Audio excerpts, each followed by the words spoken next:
Colloidal solution. Colloidal solution हम लोग ऐसे सॉल्यूशन को बोलेंगे जिसमें पार्टिकल का साइज जो होगा वो लेस देन 1 नैनोमीटर, पार्टिकल का साइज जो होगा वो 1 नैनोमीटर टू 1000 नैनोमीटर के बीच में होगा। अगर किसी सॉल्यूशन में पार्टिकल का साइज 1 नैनोमीटर टू 1000 नैनोमीटर के बीच में हो then resulting solution is known as colloidal solution. अब सबसे पहले मैं आपको बताऊंगा सॉल्यूशन की बात करूंगा। अगर मैं सॉल्यूशन की बात करता हूं तो सॉल्यूशन 3 तरह का होता है on the basis of size of particle. Size of particle के बेसिस पे सॉल्यूशन के 3 टाइप हैं। एक बोल रहा हूं ट्रू सॉल्यूशन, क्या लिख रहा हूं? True solution. एक लिख रहा हूं आपके पास कोलाइडल सॉल्यूशन। एक केस बड़ा इंपॉर्टेंट कंडीशन लिख रहा हूं कोलाइडल सॉल्यूशन, यह है कोलाइडल सॉल्यूशन। और एक कंडीशन आपके पास लिख रहा हूं सस्पेंशन, ये लिख रहा हूं सस्पेंशन। सो बोल रहा हूं कि सॉल्यूशन के 3 types, true solution, colloidal and suspension. अगर आप ट्रू सॉल्यूशन देखेंगे तो ट्रू सॉल्यूशन हम लोग बोलते हैं कि अगर किसी सॉल्यूशन में पार्टिकल का साइज लेस देन 1 नैनोमीटर हो, अगर 1 नैनोमीटर से कम होगा तो सॉल्यूशन कहलाएगा ट्रू सॉल्यूशन। ठीक है, जैसे आप चीनी पानी का घोल देखते हो, this is the example of true solution. और अगर आप ट्रू सॉल्यूशन देखेंगे तो चीनी पानी के घोल को अगर आप देखोगे तो वो कंप्लीटली एक दूसरे के साथ मिक्स हो जाता है। और अगर कंप्लीट एक दूसरे के साथ मिक्स हो जाएगा मतलब वो 1 फेज सिस्टम बन जाएगा। आप दोनों को कंप्लीटली अलग नहीं कर पाएंगे, 1 फेज सिस्टम बन जाएगा। और अगर 1 फेज सिस्टम बन गया तो वो कंडीशन आपका होमोजीनस बनेगा और होमोजीनस कंडीशन ऑलवेज कहलाते हैं ट्रू सॉल्यूशन। सो आप बोल सकते हैं कि ट्रू सॉल्यूशन का जो नेचर होगा वो होमोजीनस इन नेचर होगा, होमोजीनस इन नेचर। क्लियर है? अब हमारे पास अगर कोलाइडल सॉल्यूशन की बात करते हैं, अगर हाँ थोड़ा मैं और एक चीज़ जिक्र कर दूं कि अगर आप ट्रू सॉल्यूशन देखेंगे तो ट्रू सॉल्यूशन होमोजीनस मिक्सचर है, इन दोनों को आप सेपरेट आउट नहीं कर सकते हैं। आपने देखा होगा जब चीनी पानी का घोल बनाते हैं तो आपको कभी भी चीनी और पानी अलग अलग नहीं दिखाई देता, मतलब आप नेकेड आई से पार्टिकल्स को नहीं देख सकते हैं। क्लियर है? और न तो उसको इजीली फिल्टर आउट कर सकते हैं। जबकि अगर मैं कोलाइडल सॉल्यूशन की बात करता हूं तो कोलाइडल सॉल्यूशन 1 नैनोमीटर से लेकर बोल रहा हूं 1000 नैनोमीटर के बीच में इसका पार्टिकल का साइज होता है। तो अगर किसी सॉल्यूशन में पार्टिकल का साइज 1 नैनोमीटर टू 1000 नैनोमीटर के बीच होगा then resulting solution is known as colloidal solution. अगर आप कोलाइडल सॉल्यूशन देखेंगे तो सॉल्यूट के पार्टिकल जो है वो सॉल्वेंट में कंप्लीटली मिक्स नहीं होते। जो हम लोग ट्रू सॉल्यूशन में सॉल्यूट बोलते हैं वो कोलाइडल में डिस्पर्स फेज बोलते हैं, और जो यहाँ सॉल्वेंट बोलते हैं वो कोलाइडल के केस में डिस्पर्सन मीडियम बोलते हैं। तो बोल रहा हूँ कि जब आप कोलाइडल सॉल्यूशन देखोगे तो डिस्पर्स फेज और डिस्पर्सन मीडियम एक दूसरे के साथ कंप्लीट मिक्स नहीं होते हैं, मतलब आप इसको अलग किया जा सकता, दोनों कंपोनेंट्स को अलग किया जा सकता है। और अगर अलग किया जा सकता है तो वो सॉल्यूशन होमोजीनस नहीं है, हेट्रोजीनस है। तो बहुत यूनिक प्रॉपर्टी कोलाइडल सॉल्यूशन की, कोलाइडल सॉल्यूशन की सबसे इंपॉर्टेंट प्रॉपर्टी यही है कि हेटेरोजीनस इन नेचर।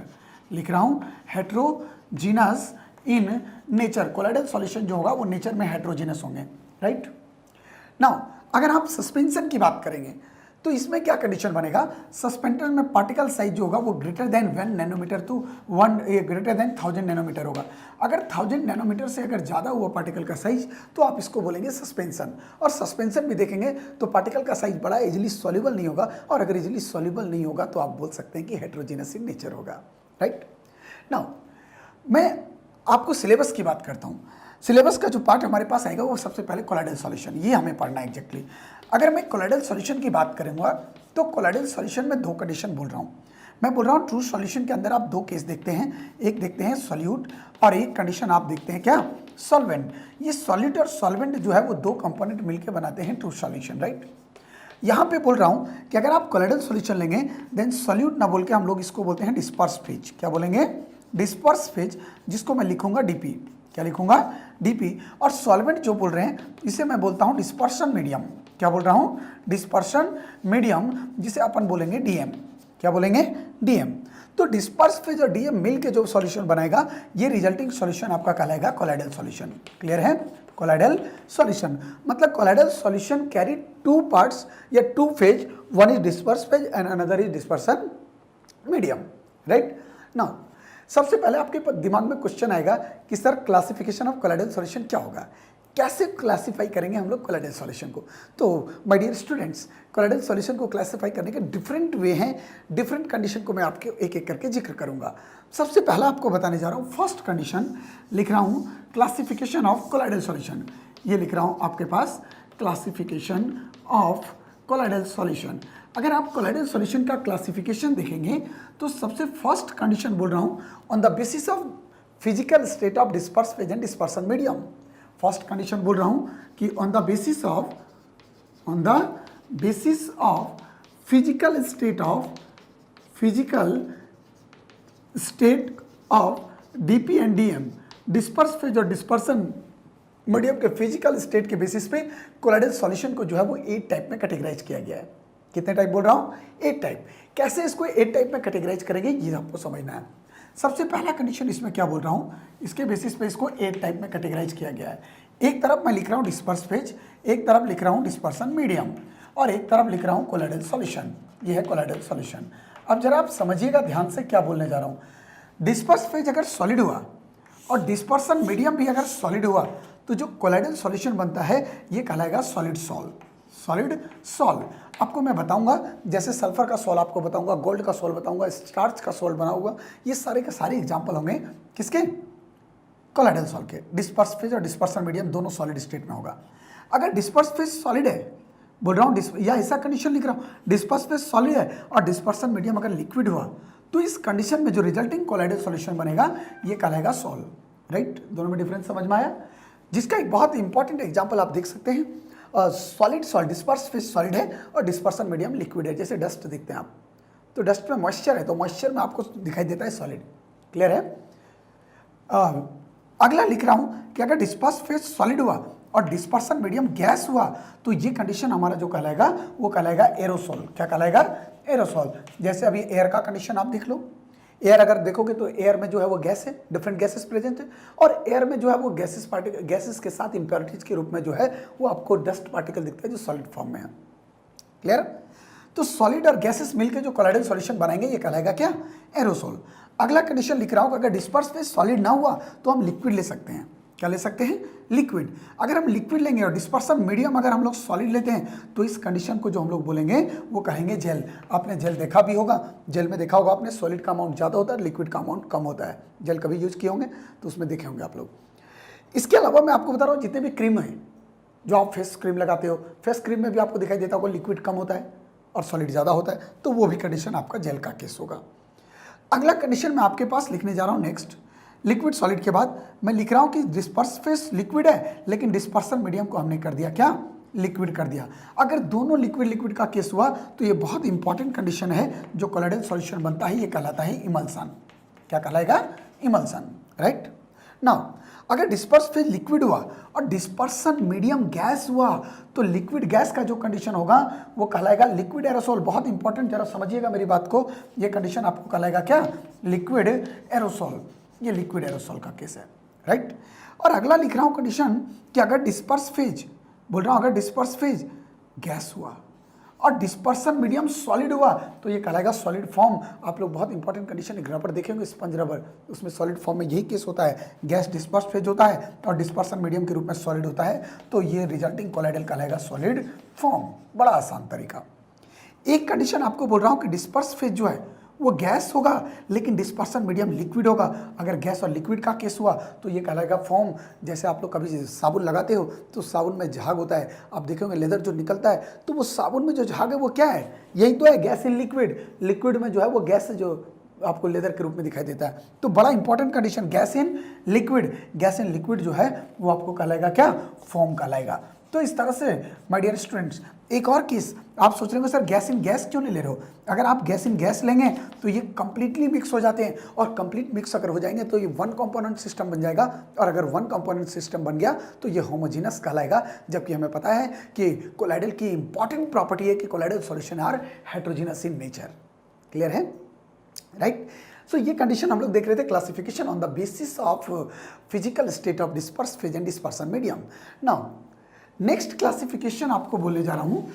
नेक्स्ट अगला जो क्लासिफिकेशन है वो लिख रहा हूं कि classification on the basis of dispersion medium. बड़ा स्पेशल क्लासिफिकेशन, आपको एग्जांपल कॉम्पिटिशन में पूछता है, जेईई में भी पूछता है, नीट में भी पूछता है, एम्स में भी आता है क्वेश्चन। लिख रहा हूं सेकेंड पार्ट भी, classification on the basis of DM, dispersion medium के बेसिस पे। डिस्पर्सन मीडियम क्या, इधर लिख रहा हूं डीएम और इधर लिख रहा हूं name of collider, name of colloids. अब देखना ध्यान से क्या होगा केस। अगर डिस्पर्सन मीडियम के रूप में बोल रहा हूँ कंडीशन कि अगर डिस्पर्सन मीडियम के रूप में एयर हुआ then colloidal solution is known as aerosol, right. अगर यहाँ पे वाटर हुआ dispersion medium then colloidal solution is known as hydrosol. और अगर डिस्पर्सन मीडियम का कंडीशन बोल रहा हूँ वाटर ना हो के बेंजीन हो तो ऐसे कंडीशन में name of colloidal solution is benzosol. क्या बोलेंगे? बेंजोसॉल। और नेक्स्ट लिख रहा हूँ कि अगर डिस्पर्सन मीडियम के रूप में आपको अल्कोहल दिखे, क्या बोल रहा हूँ, अल्कोहल दिखे, तो ये कंडीशन कहलाएगा आपको अल्कोसॉल। तो बड़ा इंपॉर्टेंट कंडीशन है on the classification on the basis of DM, right. तो 2 क्लासिफिकेशन अब तक आपने कोलाइडल सॉल्यूशन का देखा। नेक्स्ट थर्ड क्लासिफिकेशन में अभी आपसे डिस्कस करने जा रहा हूं, classification on the basis of interaction between disperse phase and dispersion medium. On the basis of interaction between, लिख रहा हूं classification on the basis of interaction between disperse phase and dispersion medium, DP and DM. अगर आप DP और DM के basis पे देखेंगे classification तो कोलाइड्स को 2 टाइप में डिवाइड किया गया है। 2 टाइप में कैसे इसको डिवाइड किया गया है जरा देखिए ध्यान से। एक तरफ लिख रहा हूँ condition lyophilic colloids, lyophilic colloids, और एक तरफ लिख रहा हूँ लायोफोबिक कोलाइड्स, लायोफोबिक कोलाइड्स। क्या दोनों में डिफरेंस होगा ये समझना है आपको ध्यान से। लायोफिलिक, लायो का मतलब होता है लिक्विड, फिलिक का मतलब लविंग, लिक्विड लविंग, बोल रहा हूँ लिक्विड लविंग, जो लिक्विड को अट्रैक्ट करे ये कहलाएगा लायोफिलिक, लिक्विड लविंग। और ये लायोफोबिक, लायो मतलब लिक्विड और फोबिक मतलब फोबिया, हेटिंग। सो ये लिख रहा हूँ कंडीशन लिक्विड हेटिंग। क्लियर है? तो पहला तो यही कंडीशन आपको मिला कि lyophilic colloids are liquid loving जबकि lyophobic colloids are liquid hating. Lyophilic colloids का एक और नाम दिया जाता है इमल्सॉइड। So lyophilic colloids are also known as emulsoid, but lyophobic colloids are also known as spensoid, right? Now, अब यहाँ क्या डिफरेंस आएगा मेजर? अगर आप लायोफिलिक कोलाइड्स को देखेंगे तो लायोफिलिक कोलाइड्स का नेचर कैसा होगा मैं इस पर भी डिस्कस करूँगा। लायोफिलिक कोलाइड्स ऐसे कोलाइड्स होते हैं जो स्टेबल होते हैं। कैसा बोल रहा हूँ? स्टेबल। ये लायोफिलिक कोलाइड्स, एक और कंडीशन आपको बता रहा हूँ, रिवर्सिबल इन नेचर। अगर आप नेचर वाइज देखेंगे तो ये लिख रहा हूँ रिवर्सिबल इन नेचर। और अगर यहाँ आप देखते हैं तो ये इरिवर्सिबल, कैसा बोल रहा हूँ? Irreversible in nature. क्या एग्जैक्टली इसका मीनिंग है मैं ये बता रहा हूँ। रिवर्सिबल का मीनिंग क्या है? जैसे आपने ये कोलाइडल सॉल्यूशन आपने बनाया, ये बनाया, तो इसमें क्या है, ये डीपी है और ये डीएम, ये दोनों मिलके कोलाइडल सॉल्यूशन बनाए। आपने क्या किया, इसको इवोपरेट करा दिया। मान लो अगर आपने इसको इवोपरेट करा दिया, इवोपरेट कराया तो डीएम खत्म हो गया, फिर से केवल क्या बचा, डीपी। तो आपने डीपी को सेपरेट कर लिया। अब इस डीपी को दोबारा आप दूसरे डीएम में डाल दो तो भी ये कोलाइडल सॉल्यूशन बिल्कुल वैसा ही बनेगा जैसा यहाँ बन रहा था। फिर से आपने क्या किया, इसको इवोपरेट करा दिया। मान लो इवोपरेट किया तो यहाँ से डीएम हट गया, अब बचा डीपी। फिर से अब ये जो डीपी निकला इसको दूसरे डीएम में डाल दो, फिर से कोलाइडल सॉल्यूशन बिल्कुल वैसा ही बनेगा जैसे यहाँ बन रहा था। मतलब कोलाइडल सॉल्यूशन जो होंगे आप देख रहे हो, एक बार आपको इसने में डाला सॉल्यूशन बना, फिर इसको हटा भी लिया आपने, फिर दूसरे में डाला सॉल्यूशन में, फिर हटा लिया। तो ऐसे कंडीशन को बोलेंगे रिवर्सिबल इन नेचर।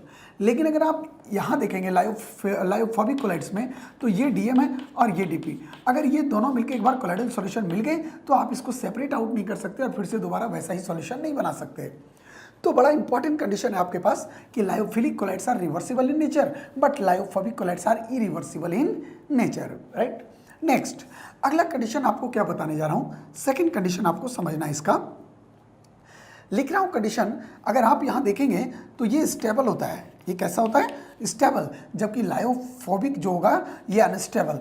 आप सोच रहे होंगे सर इसका क्या एग्जैक्टली मीनिंग है, स्टेबल इन नेचर या ये अनस्टेबल। स्टेबल का प्रैक्टिकल मीनिंग ये है, जैसे आपने यहाँ से डीपी को हटाया, जब डीपी को हटाया और दोबारा दूसरे डीएम में डाला तो फिर से सेम टाइप का कोलाइडल सॉल्यूशन बना, मतलब अपने नेचर को स्टेबल रखा, फिक्स रखा। लेकिन यहाँ ये अनस्टेबल कंडीशन है। अगर आप किसी भी कारण से, अगर किसी भी तरीके से डीएम को हटा भी देते हैं तो आप इस डीपी को दूसरे में डालेंगे तो ऐसा ही कोलाइडल सॉल्यूशन आपको नहीं ऑब्टेंड होगा, मतलब ये स्टेबल ना होकर कैसा होगा, अनस्टेबल इन नेचर होगा। तो बहुत इंपॉर्टेंट कंडीशन है, आपको बिल्कुल नहीं रटना। एक बहुत माइंड ब्लोइंग बात बता रहा हूँ कि जनरली दिमाग में ये होता है, सरफेस केमिस्ट्री थ्योरी पढ़ लेना है। क्यों पढ़ लेना है, साइंस ओनली विद लॉजिक। देखना ध्यान से मैं क्या बोलने जा रहा हूँ। थर्ड कंडीशन, ये स्टेबल और ये अनस्टेबल का केस है। अब मैं आपसे नेक्स्ट पार्ट इसका जिक्र करने जा रहा हूँ, जरा समझिएगा ध्यान से क्या बोल रहा हूँ आपको। ये अगर स्टेबल है और यहाँ पे हमने क्या किया, ये हमने एक कोलाइडल सॉल्यूशन लिया, कैसा कोलाइडल, लायोफिलिक, और इसमें हमने इलेक्ट्रोलाइट को डाल दिया। ये हमने इलेक्ट्रोलाइट को डाला, जब आप इस लायोफिलिक में इलेक्ट्रोलाइट को डालेंगे तो इलेक्ट्रोलाइट को डालने के बाद अगर आप देखेंगे तो ये किसी तरह का कोई पीपीटी का फॉर्मेशन नहीं करता, प्रेसिपिटेट नहीं बनाता, राइट। एग्जैक्टली अगर आप यहाँ देखोगे, यहाँ क्या बोल रहा हूँ कंडीशन, फोर्थ कंडीशन आप देखिएगा, इसमें थर्ड कंडीशन बोल रहा हूँ कि अगर ये आपने लिया लायोफोबिक कोलाइड लिया और लायोफोबिक में आपने इलेक्ट्रोलाइट को डाला, अगर आपने इलेक्ट्रोलाइट को यहाँ पे डाला तो ये क्या करेंगे, ये इसके साथ रिएक्ट करेंगे और रिएक्ट करके पीपीटी देंगे। क्लियर है कंडीशन।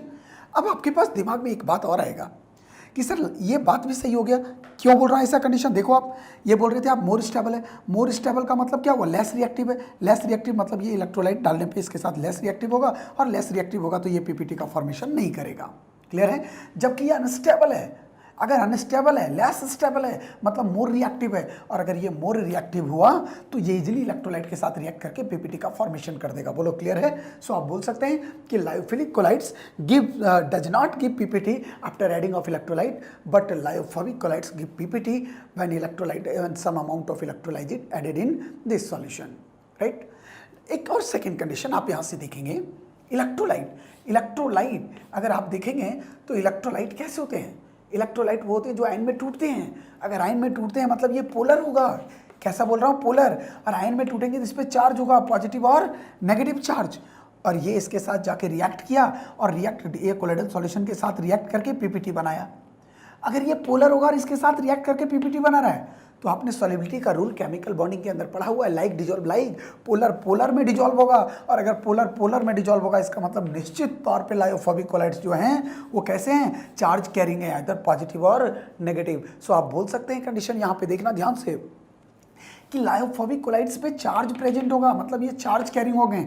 जबकि यहाँ इलेक्ट्रोलाइट देखो आप, इलेक्ट्रोलाइट पोलर है, इसके साथ रिएक्ट गया है, इसके साथ इसमें डाला हमने और पीपीटी नहीं बनाया, मतलब रिएक्ट नहीं किया मतलब ये सेम नेचर का नहीं होगा। सेम नहीं होगा तो ये पोलर नहीं होगा, नॉन पोलर होगा, नॉन पोलर होगा तो इस पर कोई चार्ज नहीं होगा। इसका मतलब लायोफिलिक कोलाइड चार्जलेस होंगे और lyophobic collides carry charge.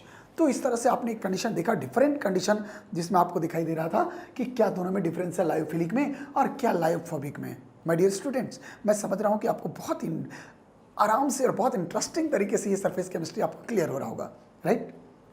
Clear यहाँ तक।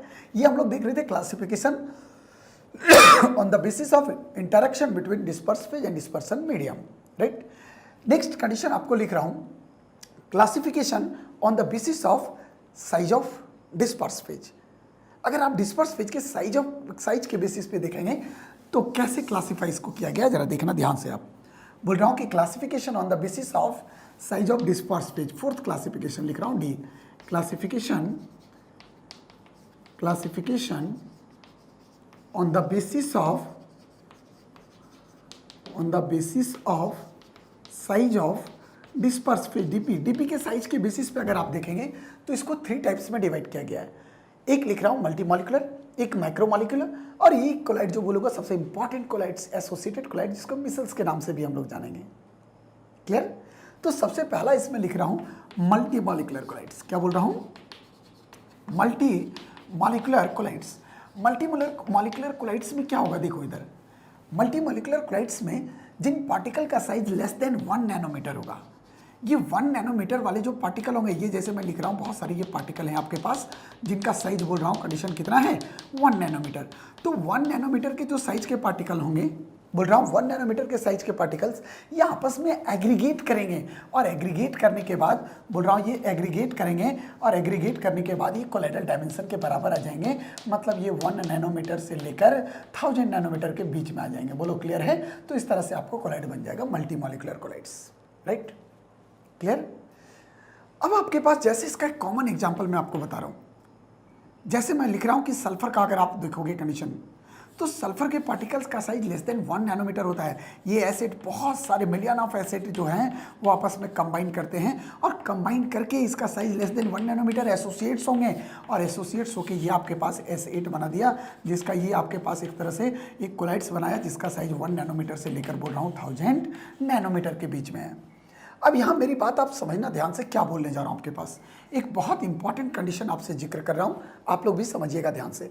अगर ये S8 को आप देख रहे हो तो यहाँ नॉन मेटल है और ये सारे ऑक्टेट कंप्लीट है, तो इसके साथ शेयरिंग तो नहीं कर सकते। अगर शेयरिंग नहीं करेगा तो इसके बीच में जो फोर्स ऑफ अट्रैक्शन लगेगा वो वीक होगा। मतलब अगर आप यहाँ देखेंगे तो week van der Waal force of attraction आपको दिखाई देगा, week van der Waal force of attraction. Clear है। और हाँ, अगर आप गोल्ड का सोल देखोगे, मान लो गोल्ड का सोल देखते हो आप, तो ये गोल्ड के बहुत सारे पार्टिकल्स जो है इनका भी साइज लेस देन 1 नैनोमीटर होता है। और अगर लेस देन 1 नैनोमीटर हुआ तो बहुत सारे गोल्ड जो हैं वो आपस में, गोल्ड के जो पाउडर्ड फॉर्म में गोल्ड हैं, ये आपस में एसोसिएट्स हो जाएंगे और एसोसिएट्स होकर ये कोलाइडल डायमेंशन के बराबर बनाएंगे। ये इस तरह से कोलाइड्स का फॉर्मेशन कर देंगे। ये बोलो क्लियर है। अब ये इसका साइज जो होगा वो 1 नैनोमीटर से लेकर किसके बराबर हो जाएगा, 1000 नैनोमीटर, मतलब कोलाइडल रेंज में आएगा। लेकिन ध्यान रहे, यहाँ पे मेटल के बीच में लगने वाला force week van der Waal force of नहीं है, यहाँ पे मेटालिक बॉन्ड है। क्या बोलेंगे, मेटालिक बॉन्ड। सो आप बोल सकते हो कंडीशन ऐसा कि इसका मतलब सर कि multi molecular colloids are held together by weak van der Waal force of attraction and metallic bond. Clear है। क्वेश्चन बन सकता है जी वगैरह में, बहुत इंपॉर्टेंट पार्ट, उम्मीद करूँ ऐसा। नेक्स्ट कंडीशन, ये हम लोग जो देख रहे थे वो किसका कोलाइड था, multi molecular colloids, right. Now second condition, आपने यहाँ क्या देखा कि मल्टी मॉलिक्यूलर कोलाइड्स में एक पार्टिकल काफ़ी नहीं है कोलाइडल डायमेंशन में आने के लिए। An of large number of particles हम लोग लेते हैं, उनको एग्रीगेट कराते हैं, एसोसिएट्स कराते हैं और एग्रीगेट करा के जो है वो हम लोग उसको कोलाइडल रेंज के बराबर लाते हैं, मतलब 1 नैनोमीटर से 1000 नैनोमीटर के बीच में उसको लेकर आते हैं ताकि कोलाइडल डायमेंशन से कोलाइड्स का फॉर्मेशन हो सके। क्लियर। अब आपके पास लिख रहा हूं नेक्स्ट सेकंड पार्ट, सेकंड लिखने जा रहा हूं आपके पास मैक्रो मॉलिक्यूलर कोलाइड्स। ये लिख रहा हूं macro molecular colloids, macro molecular colloids. अगर आप मैक्रो मॉलिक्यूलर कोलाइड्स देखते हैं तो ये बहुत सिंपल तरीका मैं आपको बता रहा हूँ। मैक्रो मॉलिक्यूलर कोलाइड्स में एक ही पार्टिकल काफ़ी है कोलाइडल डायमेंशन में आने के लिए, इसमें कोई एग्रीगेशन की रिक्वायरमेंट नहीं है। जैसे आपको मैं बताऊँ, अगर प्रोटीन की बात करता हूँ मान लो, तो आपको पता है कंडीशन कि प्रोटीन तो बहुत हाई मॉलिक्यूलर वेट वाले होते हैं और प्रोटीन आप लिखते हो कि polypeptide chain of amino acids, बहुत सारे अमाइनो एसिड्स आपस में कंबाइन करते हैं और ये प्रोटीन का फॉर्मेशन बनाते हैं। तो एग्जैक्टली इनके पार्टिकल के साइज जो होते हैं ऑलरेडी बहुत बड़े होते हैं। अगर बहुत बड़े हैं तो इनको एग्रीगेट कराने की नीड नहीं है आपको, ये ऑलरेडी इनको बहुत आसानी से कोलाइडल डायमेंशन के रेंज में लाया जा सकता है, मतलब 1 नैनोमीटर से लेकर किसके 1000 नैनोमीटर। सो आप बोल सकते हैं कि only 1 molecule is enough for the formation of colloids. Clear है। अगर आप एक ही मॉलिक्यूल देखेंगे तो माइक्रो मॉलिक्यूलर कोलाइड्स को बनाने के लिए काफ़ी है। क्लियर है। ये आप कंडीशन देख रहे थे किसके बेसिस पे, classification on the basis of disperse size of disperse phase. अब इसमें जो सबसे इंपॉर्टेंट कंडीशन बताने जा रहा हूं आपको, वो बताने जा रहा हूं एसोसिएटेड कोलाइड्स, मिसल्स के नाम से आप उसे जानते हैं। थर्ड पार्ट लिख रहा हूं इसमें associated colloids, associated colloids. Associated colloids को हम लोग मिसल्स के नाम से भी जानते हैं। अब इसमें क्या केस होगा समझिए। अगर ऐसा कंडीशन लेते हैं कि अगर डिस्पर्स फेज, बोल रहा हूं अगर डिस्पर्स फेज लो कंसंट्रेशन में लिया जाए, ये डिस्पर्स फेज है और ये डिस्पर्सन मीडियम, अगर आप डिस्पर्स फेज लो कंसंट्रेशन में लेते हैं तो एट लो कंसंट्रेशन लिख रहा हूं कि at low concentration disperse phase behaves as a strong electrolyte, it act as, क्या लिखेंगे, एक्ट एज स्ट्रॉन्ग इलेक्ट्रोलाइट। अगर स्ट्रॉन्ग इलेक्ट्रोलाइट हुआ तो ये कंप्लीट टूटेगा, अल्फा डिग्री ऑफ डिसोसिएशन 100% होगा। अगर ये कंप्लीट टूट गया तो ये कंप्लीटली मिसिबल होगा, और अगर कंप्लीट मिसिबल होगा तो होमोजीनस बन जाएगा, और अगर होमोजीनस का केस बन गया तो ट्रू सॉल्यूशन की तरह बिहेव करेगा। सो लिख रहा हूँ behaves as true solution, behaves as true solution. ये कोलाइडल सॉल्यूशन होगा ही नहीं। बोलो क्लियर है।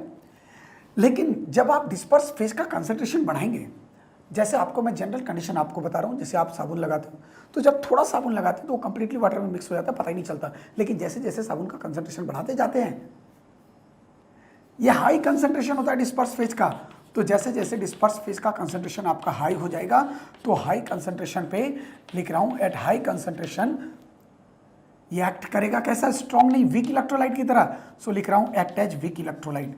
और अगर वीक इलेक्ट्रोलाइट होगा तो ये कंप्लीट नहीं डिसोसिएट्स होगा, और कंप्लीट नहीं डिसोसिएट्स होगा तो इसके साथ मिसिबल नहीं होगा, और मिसिबल नहीं होगा तो होमोजीनस नहीं बनेगा, मतलब हेट्रोजीनस बनेगा, मतलब ये कोलाइडल की तरह दिखेगा आपको। अब यहाँ पे बोल रहा हूँ कि ये एक्ट एज कैसा, हेट्रोजीनस दिख रहा है, मतलब कैसा दिख रहा है, कोलाइडल सॉल्यूशन की तरह दिख रहा है, राइट। अब यहाँ क्या केस बनना है जरा समझना। बोल रहा हूँ जब हाई कंसंट्रेशन आपने लिया तो हाई कंसंट्रेशन पे behaves as a weak electrolyte, मतलब ये कोलाइडल सॉल्यूशन बनेगा, राइट। अब कोलाइडल सॉल्यूशन अगर बन गया तो आप कोलाइडल सॉल्यूशन इसको बढ़ाते चले जाओ, यहाँ क्या कंडीशन बनेगा देखो, जैसे जैसे आप कंसंट्रेशन को बढ़ाते जाएंगे, लिख रहा हूँ जैसे जैसे लो कंसंट्रेशन पे जब आप थे तो लो कंसंट्रेशन पे तो इसने किसी तरह का, बोल रहा हूँ एट लो कंसंट्रेशन पे ये ट्रू सॉल्यूशन की तरह बिहेव किया, मतलब किसी तरह का कोलाइडल सॉल्यूशन नहीं बढ़ा। कंसंट्रेशन जैसे जैसे बढ़ाते जा रहे हो आप, एक टाइम ऐसा हो कि हाई कंसंट्रेशन है, वीक इलेक्ट्रोलाइट है, कोलाइडल सॉल्यूशन बनेगा, राइट। अब यहाँ क्या होगा कंडीशन, यहाँ देखना आप ध्यान से, बहुत इंपॉर्टेंट बात बता रहा हूँ। जैसे कि एग्जांपल आपको बता रहा हूँ, सोप का फॉर्मेशन, मिसल्स का फॉर्मेशन कैसे होगा, क्लीनिंग एक्शन कैसे होगा। जैसे आप देखो सोप का एग्जांपल लो, आप लिखते हो सोडियम स्टीयरेट C17H35 और COO माइनस और ये Na, या लिखते हो पोटेशियम स्टीयरेट, पोटेशियम लिखते हो C17H35 और COO माइनस और ये लिखते हो K प्लस। तो एग्जैक्टली अगर आप यहाँ देखोगे कंडीशन तो क्या केस बनेगा, यहाँ दो पार्ट है, इस तरह का केस आपके पास है 1 2 3 4 5 6 7 8 9 10 11 12 13 14 15 16 और ये 17 COO माइनस और Na प्लस, राइट। तो यहाँ अगर आप देखोगे तो सोडियम स्टीयरेट या पोटेशियम स्टीयरेट के पास दो पार्ट है, एक ये हाइड्रोकार्बन पार्ट है और ये दिख रहा है कार्बोक्सिलेट पार्ट। तो जो कार्बोक्सिलेट पार्ट दिख रहा है ये चार्ज कैरिंग है, मतलब पोलर है, कैसा है, पोलर। और जबकि ये जो दिख रहा है ये कैसा है, नॉन पोलर, कैसा है, नॉन पोलर। और अगर ये पोलर होगा, जिसको हेड रीजन बोलते हैं, इसको टेल रीजन बोलते हैं, अगर ये पोलर हुआ, बोल रहा हूँ पोलर होगा, तो ये हाइड्रोफिलिक इन नेचर होगा, हाइड्रोफिलिक, हाइड्रो मतलब वाटर, फिलिक मतलब लविंग, ये वाटर लविंग होगा, वाटर को अट्रैक्ट करेगा। जबकि ये अगर देखेंगे आप तो ये हाइड्रोफोबिक नेचर का होगा, और हाइड्रो अगर फोबिक हुआ मतलब वाटर हेटिंग होगा, वाटर को रिपेल करेगा। क्लियर है, राइट। सो ये बोल रहा हूँ तेरे को वाटर रिपेलिंग नेचर होगा बेटे, ये कैसा होगा, वाटर रिपेलिंग। जबकि अगर ये कंडीशन आप देखेंगे तो ये कैसा होगा, हाइड्रोफिलिक मतलब वाटर लविंग, राइट। अब जैसे जैसे आप इसका कंसंट्रेशन बढ़ाते जाएंगे डीपी का, बोल रहा हूँ जैसे जैसे कंसंट्रेशन बढ़ाएंगे ये धीरे धीरे क्या करेंगे, इसके पार्टिकल जब लो कंसंट्रेशन पे थे तो लो कंसंट्रेशन पे ये डिस्पर्सन मीडियम है और ये डिस्पर्स फेज के पार्टिकल है, क्लियर है, ये डिस्पर्स फेज के पार्टिकल है। लेकिन जैसे जैसे कंसंट्रेशन बढ़ा, हाई कंसंट्रेशन पे हुआ, तो ये जो एसोसिएट्स हो रहे थे सरफेस पे, ये जो सरफेस पे पार्टिकल आपको दिखाई दे रहे थे, ये अब एसोसिएट्स होना शुरू हो जाएंगे। जैसे मैं लिख रहा हूँ कि ये ऑयल का ड्रॉपलेट है, ये क्या है, ऑयल ड्रॉपलेट। तो अगर वाइल्ड ड्रॉपलेट देखोगे तो वाइल्ड ड्रॉपलेट के चारों तरफ ये एसोसिएशन शो करेंगे। अगर आपको क्लीनिंग एक्शन शो करना है, मान लो यहाँ पे ऑयल गिरा हुआ है, अब यहाँ देखोगे कंडीशन, तो ये जो नॉन पोलर पार्ट है ये ऑयल की तरह जाएगा, और जो आपको पोलर पार्ट दिख रहा है CO minus, CO minus, CO minus, CO minus polar part ये ऊपर जाएगा। क्यों ऐसा बोल रहा हूँ, यहाँ पे ऑयल है और ऑयल भी कैसा है, नॉन पोलर है, और यहाँ पे जो हाइड्रोकार्बन पार्ट है इसका ये भी कैसा है, नॉन पोलर, तो like dissolve like, non polar में डिजॉल्व होगा। और जो पोलर पार्ट है ये पोलर पार्ट वाटर के साथ जाएगा, ये पोलर पार्ट जो बाहर में आपको दिख रहा है CO माइनस, ये वाटर पोलर के साथ जाएगा, बोलो क्लियर है। सो पोलर पोलर के साथ और नॉन पोलर के साथ जाएगा, बोलो क्लियर है, ठीक है। तो इस कंडीशन में जो आपको एसोसिएशन दिख रहा है, ग्रुप्स दिख रहा है, इसको पूरा बनता हुआ, यही एसोसिएट्स कहलाता है। ये कहलाता है क्या, एसोसिएट्स, या इसी का नाम है एग्रीगेट्स। क्या बोलेंगे, एग्रीगेट्स, या इसी का नाम देते हैं हम लोग मिसल्स। क्या बोलेंगे इसको, मिसल्स। तो बहुत इंपॉर्टेंट कंडीशन है ये। अगर आप देखोगे तो एग्जैक्टली इसका कंसंट्रेशन जैसे जैसे बढ़ाया वैसे वैसे ये एग्रीगेट होना शुरू हुआ। तो एक ऐसा कंसंट्रेशन हुआ जिस कंसंट्रेशन से आपको क्या हुआ, मिसल्स का फॉर्मेशन स्टार्ट, वो कहलाएगा CMC, क्रिटिकल मिसल्स कंसंट्रेशन, मतलब the concentration above which micelles formation start. बोलो क्लियर है।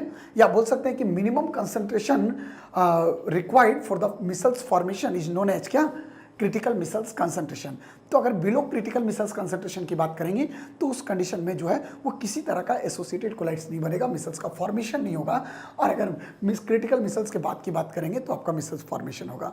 बोलो क्लियर है। तो माय डियर स्टूडेंट्स, ये आज का लेक्चर जो आप लोग देख रहे थे, ये कंप्लीट लेक्चर आप देख रहे थे क्या, classification of colloids on the basis of different categories. Dear students, इस लेक्चर के अंदर आप देखेंगे प्रिपरेशन ऑफ कोलाइडल सॉल्यूशन। ये लिख रहा हूं condition, preparation of colloidal solution. अगर आप कोलाइडल सॉल्यूशन का प्रिपरेशन देखेंगे तो सबसे पहले आपके दिमाग में एक बात जरूर दिमाग में लेके चलना है कि कोलाइडल सॉल्यूशन में पार्टिकल का साइज होता है 1 नैनोमीटर से लेकर 1000 नैनोमीटर तक, राइट। अब अगर आप यहाँ देखोगे तो क्या कंडीशन बनेगा, क्या आपको समझना है। देखो, कोलाइडल सॉल्यूशन का प्रिपरेशन अपन दो तरीके से कर सकते हैं। क्या होगा वो दो तरीका, ये आपको समझना है। जैसे एक लिख रहा हूँ कंडीशन, ये लार्ज साइज पार्टिकल है और लार्ज साइज पार्टिकल को हमने क्या किया, इसको तोड़ दिया छोटे छोटे। ये लिख रहा हूँ breaking down into small size particle.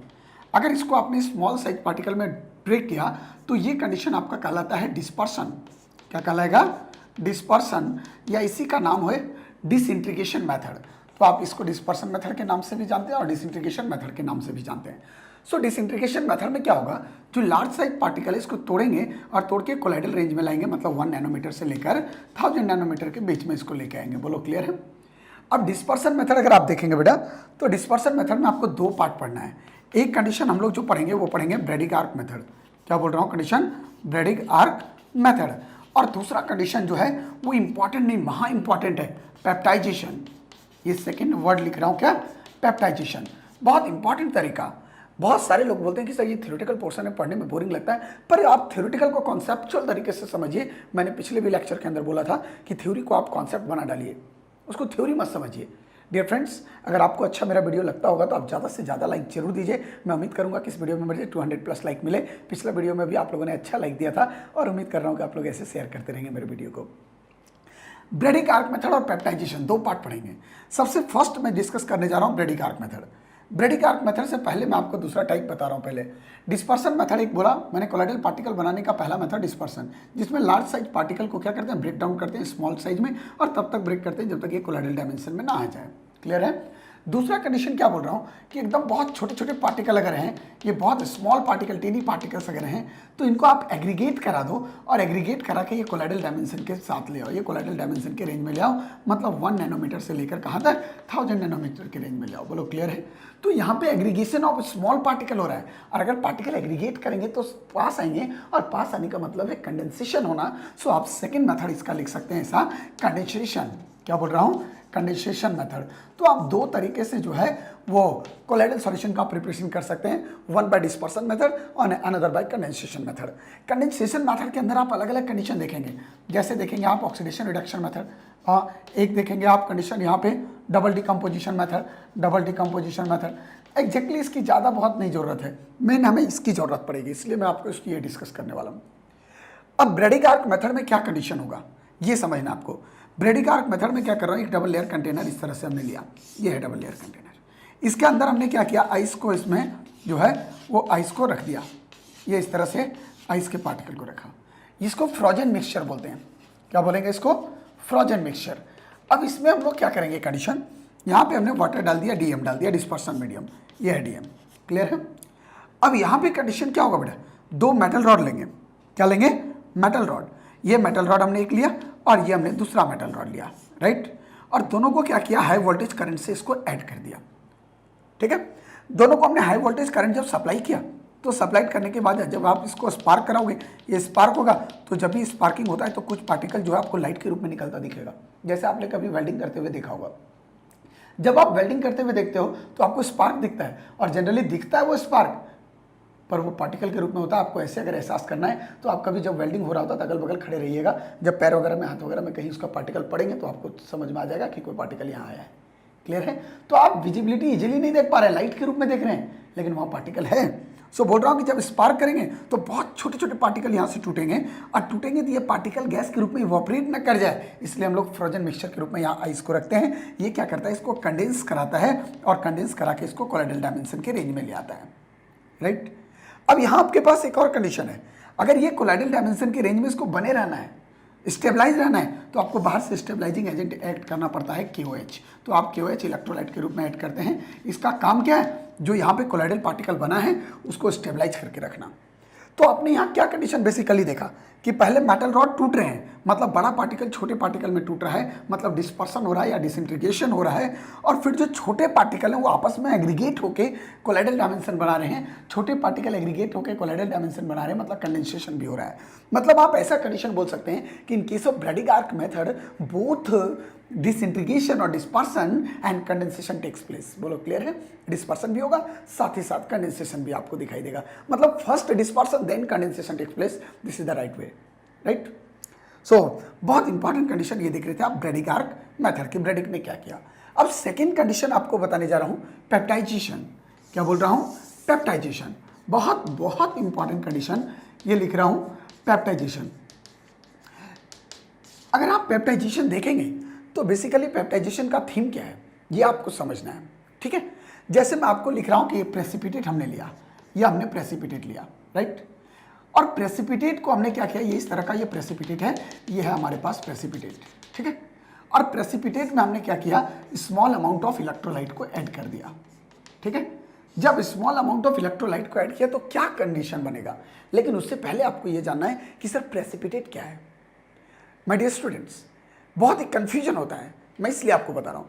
Precipitate exactly cluster है, गुच्छा है, गुच्छा जिसको आप बोलते हो, क्लस्टर है कोलाइडल पार्टिकल्स के। कोलाइडल पार्टिकल्स का क्लस्टर, बहुत सारे कोलाइडल पार्टिकल्स मिले हुए एग्रीगेट हो रखे हैं और मिलके वो पूरा प्रेसिपिटेट का फॉर्मेशन किए हुए हैं। सो आप बोल सकते हैं कि पीपीटी जो है वो क्लस्टर है, क्लस्टर ऑफ कोलाइडल पार्टिकल, ये कोलाइडल पार्टिकल का क्लस्टर है। बोलो क्लियर है, समझ रहे हैं कंडीशन।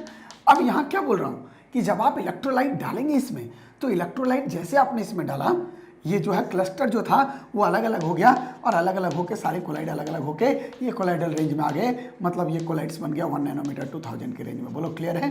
तो जो बहुत सारे कोलाइड्स आपस में मिलकर प्रेसिपिटेट बना रहे थे, जब आपने उसमें इलेक्ट्रोलाइट ऐड किया तो ये कन्वर्ट हो गया किसमें, कोलाइड्स में। किसमें बोल रहा हूँ, कोलाइड्स में। और अब यहाँ एक इंपॉर्टेंट कंडीशन क्या है, जो इलेक्ट्रोलाइट आप यूज कर रहे हैं इसको बोलते हैं हम लोग पेप्टाइजर। क्या बोलेंगे, पेप्टाइजर, या इसी का नाम है पेप्टाइजिंग एजेंट। क्या बोल रहा हूँ, पेप्टाइजिंग एजेंट। सो एग्जैक्टली बेटा, कोलाइडल सॉल्यूशन, ये प्रेसिपिटेट से कोलाइड्स का बनना by the use of peptizer और peptizing agent is known as क्या, peptization, right. Definition should be clear. So बोल रहा हूं कंडीशन कि the conversion of precipitate into colloids by the use of peptizer is known as, क्या लिखेंगे आप, peptization. Now question marks आपके पास क्या बनेगा, मैं उससे पहले आपको कुछ कंडीशन और बताऊं। जैसे मान लो एक प्रेसिपिटेट लिख रहा हूं, ये FeOH का होल थ्राइस एक पीपीटी लिया मैंने बेटा। अगर इस पीपीटी को देखोगे तो ये कंडीशन आपको रेडिश ब्राउन कलर का दिखाई देगा। बोल रहा हूं कंडीशन कि ये रेडिश ब्राउन कलर का पीपीटी है, राइट। अब अगर ये रेडिश ब्राउन कलर का पीपीटी होगा, बोल रहा हूँ रेडिश ब्राउन कलर का पीपीटी अगर है, तो इसमें हमने क्या किया, इसमें सम अमाउंट ऑफ पेप्टाइजर FeCl3 डाल दिया। अगर आपने FeCl3 डाला तो ये कंडीशन आपके पास बना FeOH का होल थ्राइस, और ये आपके पास बन रहा है कंडीशन क्या, ये Fe3+ और ये बनेगा तेरे को कंडीशन Cl-। अब यहाँ पे क्या कंडीशन आपके पास अराइज होगा ये समझना है। ये पीपीटी था, ये पेप्टाइजर डाला, ये बन गया कोलाइड्स। क्या बना, कोलाइड्स। अब यहाँ पे ये कोलाइड्स जो बना वो पॉजिटिवली है, क्योंकि जो प्रेसिपिटेट था उसके पास पेप्टाइजर का कौन सा आयन जाके डिपॉजिट हुआ, पॉजिटिव आयन, तो ये पॉजिटिव कोलाइड्स होगा। कैसा बोल रहा हूँ, पॉजिटिव कोलाइड्स होगा। अच्छा एक बात आपने और भी देखा, क्या देखा कंडीशन एग्जैक्टली, कि जब आपने FeOH का होल थ्राइस में ये डाला तो ये बना पॉजिटिव कोलाइड्स।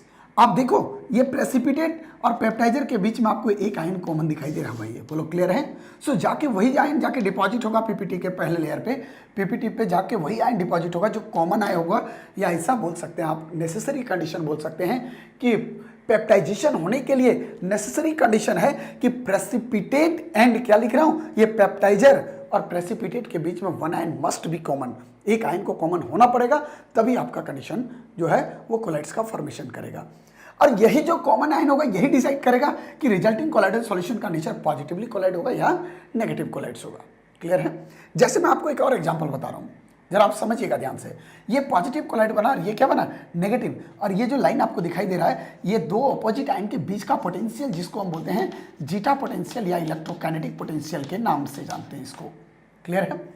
अब अगर आप देखोगे नेक्स्ट कंडीशन, ये आपके पास पॉजिटिव कोलाइड बन चुका है। कैसा बन चुका है, पॉजिटिव कोलाइड्स। मैं एक और एग्जांपल आपको दे रहा हूं, जैसे मान लो AgI का पीपीटी हमने लिया, ये है पीपीटी, और हमने क्या किया, इस AgI के पीपीटी में हमने स्मॉल अमाउंट ऑफ Ki को पेप्टाइजर के रूप में ऐड कर दिया। अब अगर आप देखोगे तो प्रेसिपिटेट और पेप्टाइजर के बीच में कॉमन कौन दिख रहा है, I- दिख रहा है, तो ये जाके डिपॉजिट होगा इस लेयर के साथ, मतलब ये बनेगा AgI और ये I- और ये जीटा पोटेंशियल और K+। बोलो क्लियर है।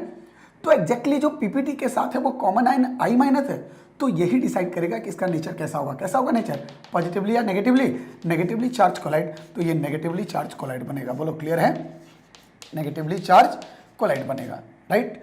तो एग्जैक्टली कोलाइडल सॉल्यूशन दो तरह के हैं, एक पॉजिटिवली और एक क्या बोल रहा हूँ, negatively charge colloidal solution, right. अब यहाँ पे कंडीशन ये तो हो गया कि सर प्रेसिपिटेट से कोलाइड्स में कन्वर्ट होना बाय द हेल्प ऑफ और by the use of peptizer is known as peptization. पर दिमाग में क्वेश्चन आएगा कि sir what is the reason of peptization, what is the cause of peptization, क्या कारण है पेप्टाइजेशन होने का। बड़ा सिंपल रीजन है, आप समझिएगा ध्यान से। लिख रहा हूं कंडीशन कॉज ऑफ पेप्टाइजेशन। अगर आप देखेंगे क्या कारण होगा पेप्टाइजेशन का, तो दिमाग में थोड़ा सा कंडीशन क्लियर होगा। जैसे अभी आपने ये पॉजिटिव कोलाइड्स देखा और ये नेगेटिव, मान लो ये पॉजिटिव कोलाइड्स हमने लिया, ये आपके पास प्रेसिपिटेट है FeOH का होल थ्राइस, राइट।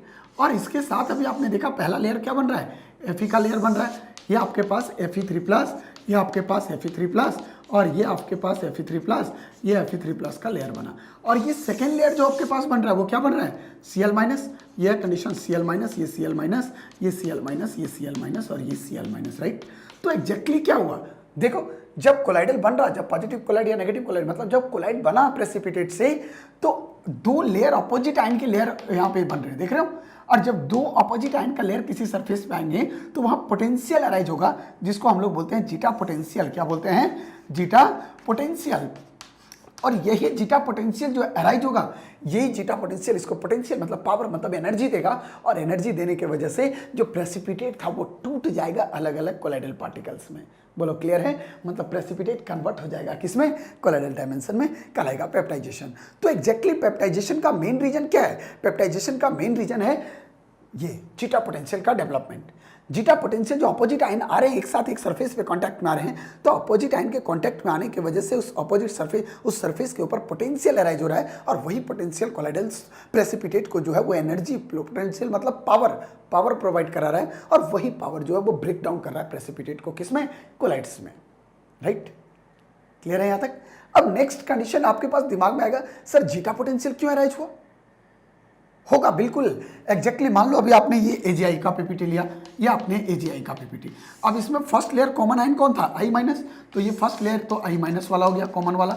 तो जो कॉमन आयन होता है वो एग्जैक्टली फिक्स्ड लेयर होता है, कैसा बोल रहा हूँ, फिक्स्ड लेयर।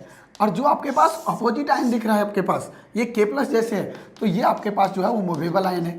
तो अगर ये फिक्स लेयर होगा और एक मोबाइल लेयर होगा, बोल रहा हूँ एक फिक्स लेयर होगा तो एक कैसा होगा, मोबाइल लेयर। तो अगर एक आयन फिक्स है और एक लेयर जो है मोबाइल है, तो दोनों में कुछ ना कुछ पोटेंशियल डिफरेंस अराइज होगा, और वही पोटेंशियल डिफरेंस जो है वो जीटा पोटेंशियल के रूप में निकल के आएगा। बोलो क्लियर है। सो जीटा पोटेंशियल अराइज होने के पीछे रीजन क्या है, जीटा पोटेंशियल अराइज होने के पीछे रीजन है ये मोबाइल लेयर और फिक्स लेयर का बनना। अगर दोनों मोबाइल लेयर होते तब हमें मेजर करने में थोड़ी दिक्कत होती, लेकिन यहाँ एक लेयर फिक्स और एक क्या है, मोबाइल। तो एक फिक्स और मोबाइल लेयर होने की वजह से पोटेंशियल डिफरेंस अपोजिट आयन पे अराइज होगा, और वही कंडीशन कहलाएगा जीटा पोटेंशियल, राइट। तो उम्मीद कर रहा हूँ माय डियर स्टूडेंट्स कि आपको पेप्टाइजेशन का कॉन्सेप्ट पूरी तरह से क्लियर हुआ होगा। तो अगर आपको एक लाइन में कोई पेप्टाइजेशन पूछेगा तो आप लिखेंगे द कन्वर्जन ऑफ, क्या लिखोगे, precipitate into colloids by the use of peptizer is known as peptization, right. उम्मीद करो क्लियर है। तो पेप्टाइजेशन में आपने दो पार्ट देखा, एक पॉजिटिव कोलाइड्स और एक क्या देखा, नेगेटिव कोलाइड्स, और एक जीटा पोटेंशियल का केस देखा, ये भी कंडीशन आपके पास क्लियर हो गया, राइट। तो पिछला लेक्चर जो आप देख रहे थे वो देख रहे थे क्लासिफिकेशन। अगर आपने मेरा पिछला लेक्चर देखा होगा तो उसमें मैंने सारे क्लासिफिकेशन को एक साथ डिस्कस किया था। आज मैं डिस्कस कर रहा हूँ प्रॉपर्टीज, ये प्रिपरेशन ऑफ कोलाइडल सॉल्यूशन। तो प्रिपरेशन में आपने देखा ब्रेडिकार्क मेथड, और दूसरा कंडीशन आपने देखा क्या, पेप्टाइजेशन, राइट। अब आपको डिस्कस करने जा रहा हूं कि अगर आपने इस कोलाइडल सॉल्यूशन को बना दिया तो कोलाइडल सॉल्यूशन में तो इलेक्ट्रोलाइट भी डाला हुआ है, तो इलेक्ट्रोलाइट प्योर तो है नहीं, पूरी तरह से रिएक्ट नहीं हो रहा है, इम्प्योरिटीज के रूप में भी है। और इसके अलावा जो डीएम हम लोग यूज किए होंगे, जो डिस्पर्सन मीडियम कोलाइडल सॉल्यूशन में होगा, उसमें भी कुछ इम्प्योरिटीज होगा वाटर वगैरह में, क्लियर है। तो इम्प्योरिटीज को आपको हटाना भी तो है, और इम्प्योरिटीज को हटाने के लिए आपको प्यूरिफिकेशन करना पड़ेगा। सो नेक्स्ट कंडीशन इसमें बताने जा रहा हूँ, purification of colloidal solution. Next condition लिख रहा हूँ, purification of colloidal solution.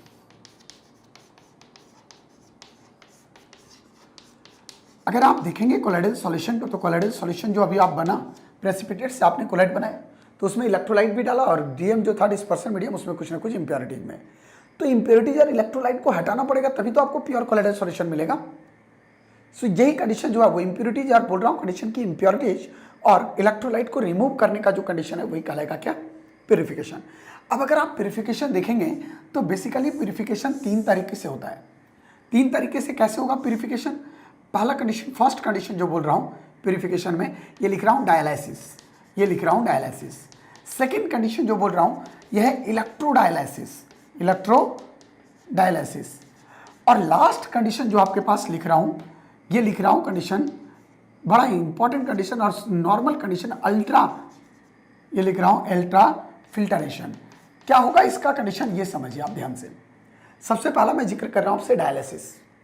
Dialysis में क्या कंडीशन होगा, डायलिसिस कैसे करेंगे? जैसे हमने क्या किया, ये इस तरह का एक कंटेनर लिया, ये है कंटेनर, ठीक है। यहाँ से हमने हाई स्पीड ऑफ वाटर पास कराया, ये आपके पास हाई स्पीड ऑफ वाटर, ये लिख रहा हूँ हाई स्पीड ऑफ वाटर पास कराया, ठीक है। अब इसमें हमने क्या किया, एक स्पेशली डिजाइन मेम्ब्रेन हमने लिया, ये लिया हमने एक यहाँ पे इस तरह का कंडीशन, ये आपने लिया, ये एक आपके पास जो है वो फिल्टर है, ठीक है। और इस फिल्टर मेम्ब्रेन को जो बोलते हैं हम लोग वो पर्चमेंट मेम्ब्रेन के नाम से जानते हैं, ये बोलते हैं पर्चमेंट मेम्ब्रेन, पर्चमेंट मेम्ब्रेन, या इसी को हम लोग लिखते हैं सेल्फोन, ये लिख रहा हूँ condition cellophane membrane, cellophane membrane. तो यहाँ पे पर्चमेंट मेम्ब्रेन या सेलोफेन मेम्ब्रेन लिया। अब इसमें हमने क्या किया, कोलाइडल पार्टिकल्स को डाला, इसके अंदर जो है वो आपने कोलाइडल पार्टिकल्स को ऐड कर दिया, ये कोलाइडल सॉल्यूशन को डाला। अब कोलाइडल सॉल्यूशन जो डाला वो कैसा कोलाइडल सॉल्यूशन है, इम्प्योर है, कैसा बोल रहा हूँ, इम्प्योर कोलाइडल सॉल्यूशन को डाला, मतलब जो इम्प्योर कोलाइडल सॉल्यूशन आया इसमें कोलाइड्स भी हैं और साथ ही साथ डीएम जो है डिस्पर्सन मीडियम जो है उसका इम्प्योरिटीज है, और इसके अलावा जो है वो इलेक्ट्रोलाइट है जो इम्प्योरिटीज के रूप में, क्लियर है। तो अब एग्जैक्टली कंडीशन क्या होगा, कंडीशन ये होगा कि जब आप यहाँ से हाई स्पीड ऑफ वाटर इसमें पास कराएंगे और फ्लो कराएंगे, तो वाटर जब फ्लो कराओगे तो ये इम्प्योरिटीज और इलेक्ट्रोलाइट यहाँ से रिमूव हो जाएगा। एग्जैक्टली यहाँ पे जो होल्स आपको दिखाई दे रहा है, जो ओरिफिक आपको दिखाई दे रहा है यहाँ पे, इसका साइज लेस देन 1 नैनोमीटर होगा, और अगर 1 नैनोमीटर से कम होगा तो ये कोलाइडल पार्टिकल का साइज तो आपको पता है 1 नैनोमीटर से 1000 के बीच में है, और अगर ये साइज कम है और कोलाइडल के साइज बड़े हैं तो बड़े पार्टिकल तो छोटे साइज से निकल नहीं पाएंगे, मतलब यहाँ से कोलाइडल पार्टिकल फिल्टर आउट नहीं हो पाएगा। तो यहाँ से कंडीशन केवल और केवल जो है पर्चमेंट मेम्ब्रेन ये अलाउ करेगा किसको मूव करने के लिए, किसको फिल्टर करने के लिए, इलेक्ट्रोलाइट को, और साथ ही साथ किसको बोल रहा हूँ, इम्प्योरिटीज को। यहाँ से वाटर के साथ जो है ये वाटर जो है स्पीड वाटर दे रहे हैं, इसके साथ इम्प्योरिटीज और इलेक्ट्रोलाइट यहाँ से बाहर हो जाएगा और प्योर कोलाइडल सॉल्यूशन यहाँ रह जाएगा, क्लियर है। तो ये कंडीशन आपके पास कहलाएगा क्या, डायलिसिस। अब अगर आप इलेक्ट्रोडायलिसिस की बात करेंगे तो इलेक्ट्रोडायलिसिस में देखो, इलेक्ट्रो प्लस डायलिसिस, मतलब डायलिसिस तो होगा लेकिन in presence of electric current. यहाँ पे लगभग सेम कंडीशन है, मैं इसी के अंदर आपको डिस्कस कर दे रहा हूँ। यहाँ पे प्रॉपर्टी नियरली आपको सेम दिखाई देगा, लेकिन कंडीशन क्या चेंज होगा ये समझो आप ध्यान से। बोल रहा हूँ कंडीशन इलेक्ट्रोडायलिसिस, इलेक्ट्रोडायलिसिस में भी ऐसा ही कंडीशन आपको दिखाई देगा, इस तरह का एक कंडीशन लिया आपने, हाई स्पीड ऑफ वहाँ वाटर दिया, ये आपके पास एक पर्चमेंट मेम्ब्रेन है, ये है पर्चमेंट मेम्ब्रेन, क्लियर है, ये है पर्चमेंट मेम्ब्रेन आपके पास, और इस तरह यहाँ पे हमने इम्प्योर कोलाइडल सॉल्यूशन डाल दिया, यह इम्प्योर कोलाइडल सॉल्यूशन, क्लियर है, मतलब कोलाइड्स प्लस इलेक्ट्रोलाइट्स और प्लस क्या, इम्प्योरिटीज ऑफ डिस्पर्सन मीडियम। लेकिन यहाँ पे हम लोग क्या करते हैं, अब इलेक्ट्रोडायलिसिस इलेक्ट्रिक करंट के प्रेजेंस में होगा, तो यहाँ पे 2 इलेक्ट्रोड हम लोग जोड़ेंगे, एक एनोड तो एक क्या लिख रहा हूँ, कैथोड, और ये एनोड और कैथोड को अपन क्या करेंगे, हाई वोल्टेज इलेक्ट्रिक करंट से इसको जोड़ देंगे, राइट।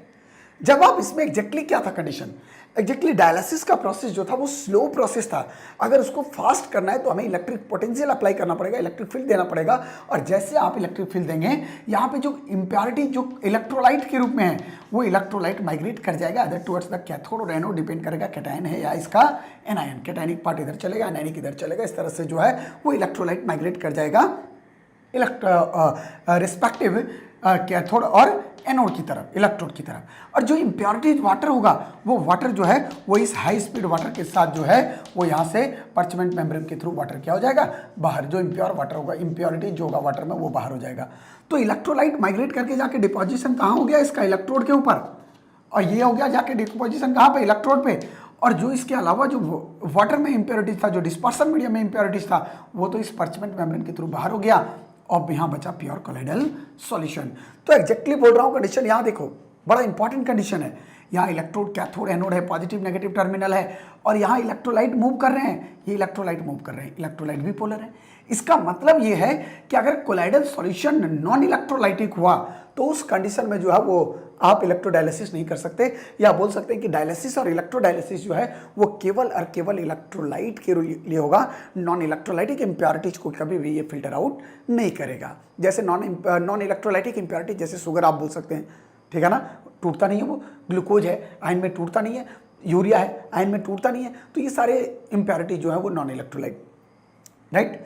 अब नेक्स्ट कंडीशन आपके पास बोलने जा रहा हूँ सेंट्रीफ्यूगेशन। ये अल्ट्रा फिल्ट्रेशन में आपको मेनली कंडीशन देखना है कि अल्ट्रा फिल्ट्रेशन जो है वो जनरली जो है वो सेंट्रीफ्यूगेशन की हेल्प से होता है। अब सेंट्रीफ्यूगेशन में क्या हम लोग करते हैं कंडीशन, ये आपने कोलाइडल सॉल्यूशन डाला, ये कोलाइडल सॉल्यूशन डाला सेंट्रीफ्यूगेशन में, और यहाँ पे हम लोग क्या करते हैं, हाई वोल्टेज सप्लाई करते हैं। जब आप सप्लाई करोगे हाई वोल्टेज तो ये क्या करेगा, सेडिमेंटेशन करेगा इस तरह से। ये लिख रहा हूँ कंडीशन, सेडिमेंटेशन ऑफ पार्टिकल होगा यहाँ पे, ये लिख रहा हूँ सेडिमेंटेशन ऑफ पार्टिकल। और जब आप सेडिमेंटेशन करेंगे तो जो इम्प्योरिटी जो कोलाइडल पार्टिकल होंगे वो नीचे सेटल डाउन हो जाएंगे और इम्प्योरिटी जो है वो ऊपर आ जाएगा, इसको फिल्टर करके बाहर कर देंगे। बोलो क्लियर है? तो ये बहुत इंपॉर्टेंट कंडीशन आप देख रहे थे बच्चों, purification of colloidal solution. Colloidal solution को प्यूरिफाई करने के 3 तरीके मैंने बोला, एक डायलिसिस, एक इलेक्ट्रोडायलिसिस और एक बोल रहा हूँ कंडीशन आपके पास अल्ट्रा फिल्ट्रेशन। Right, clear?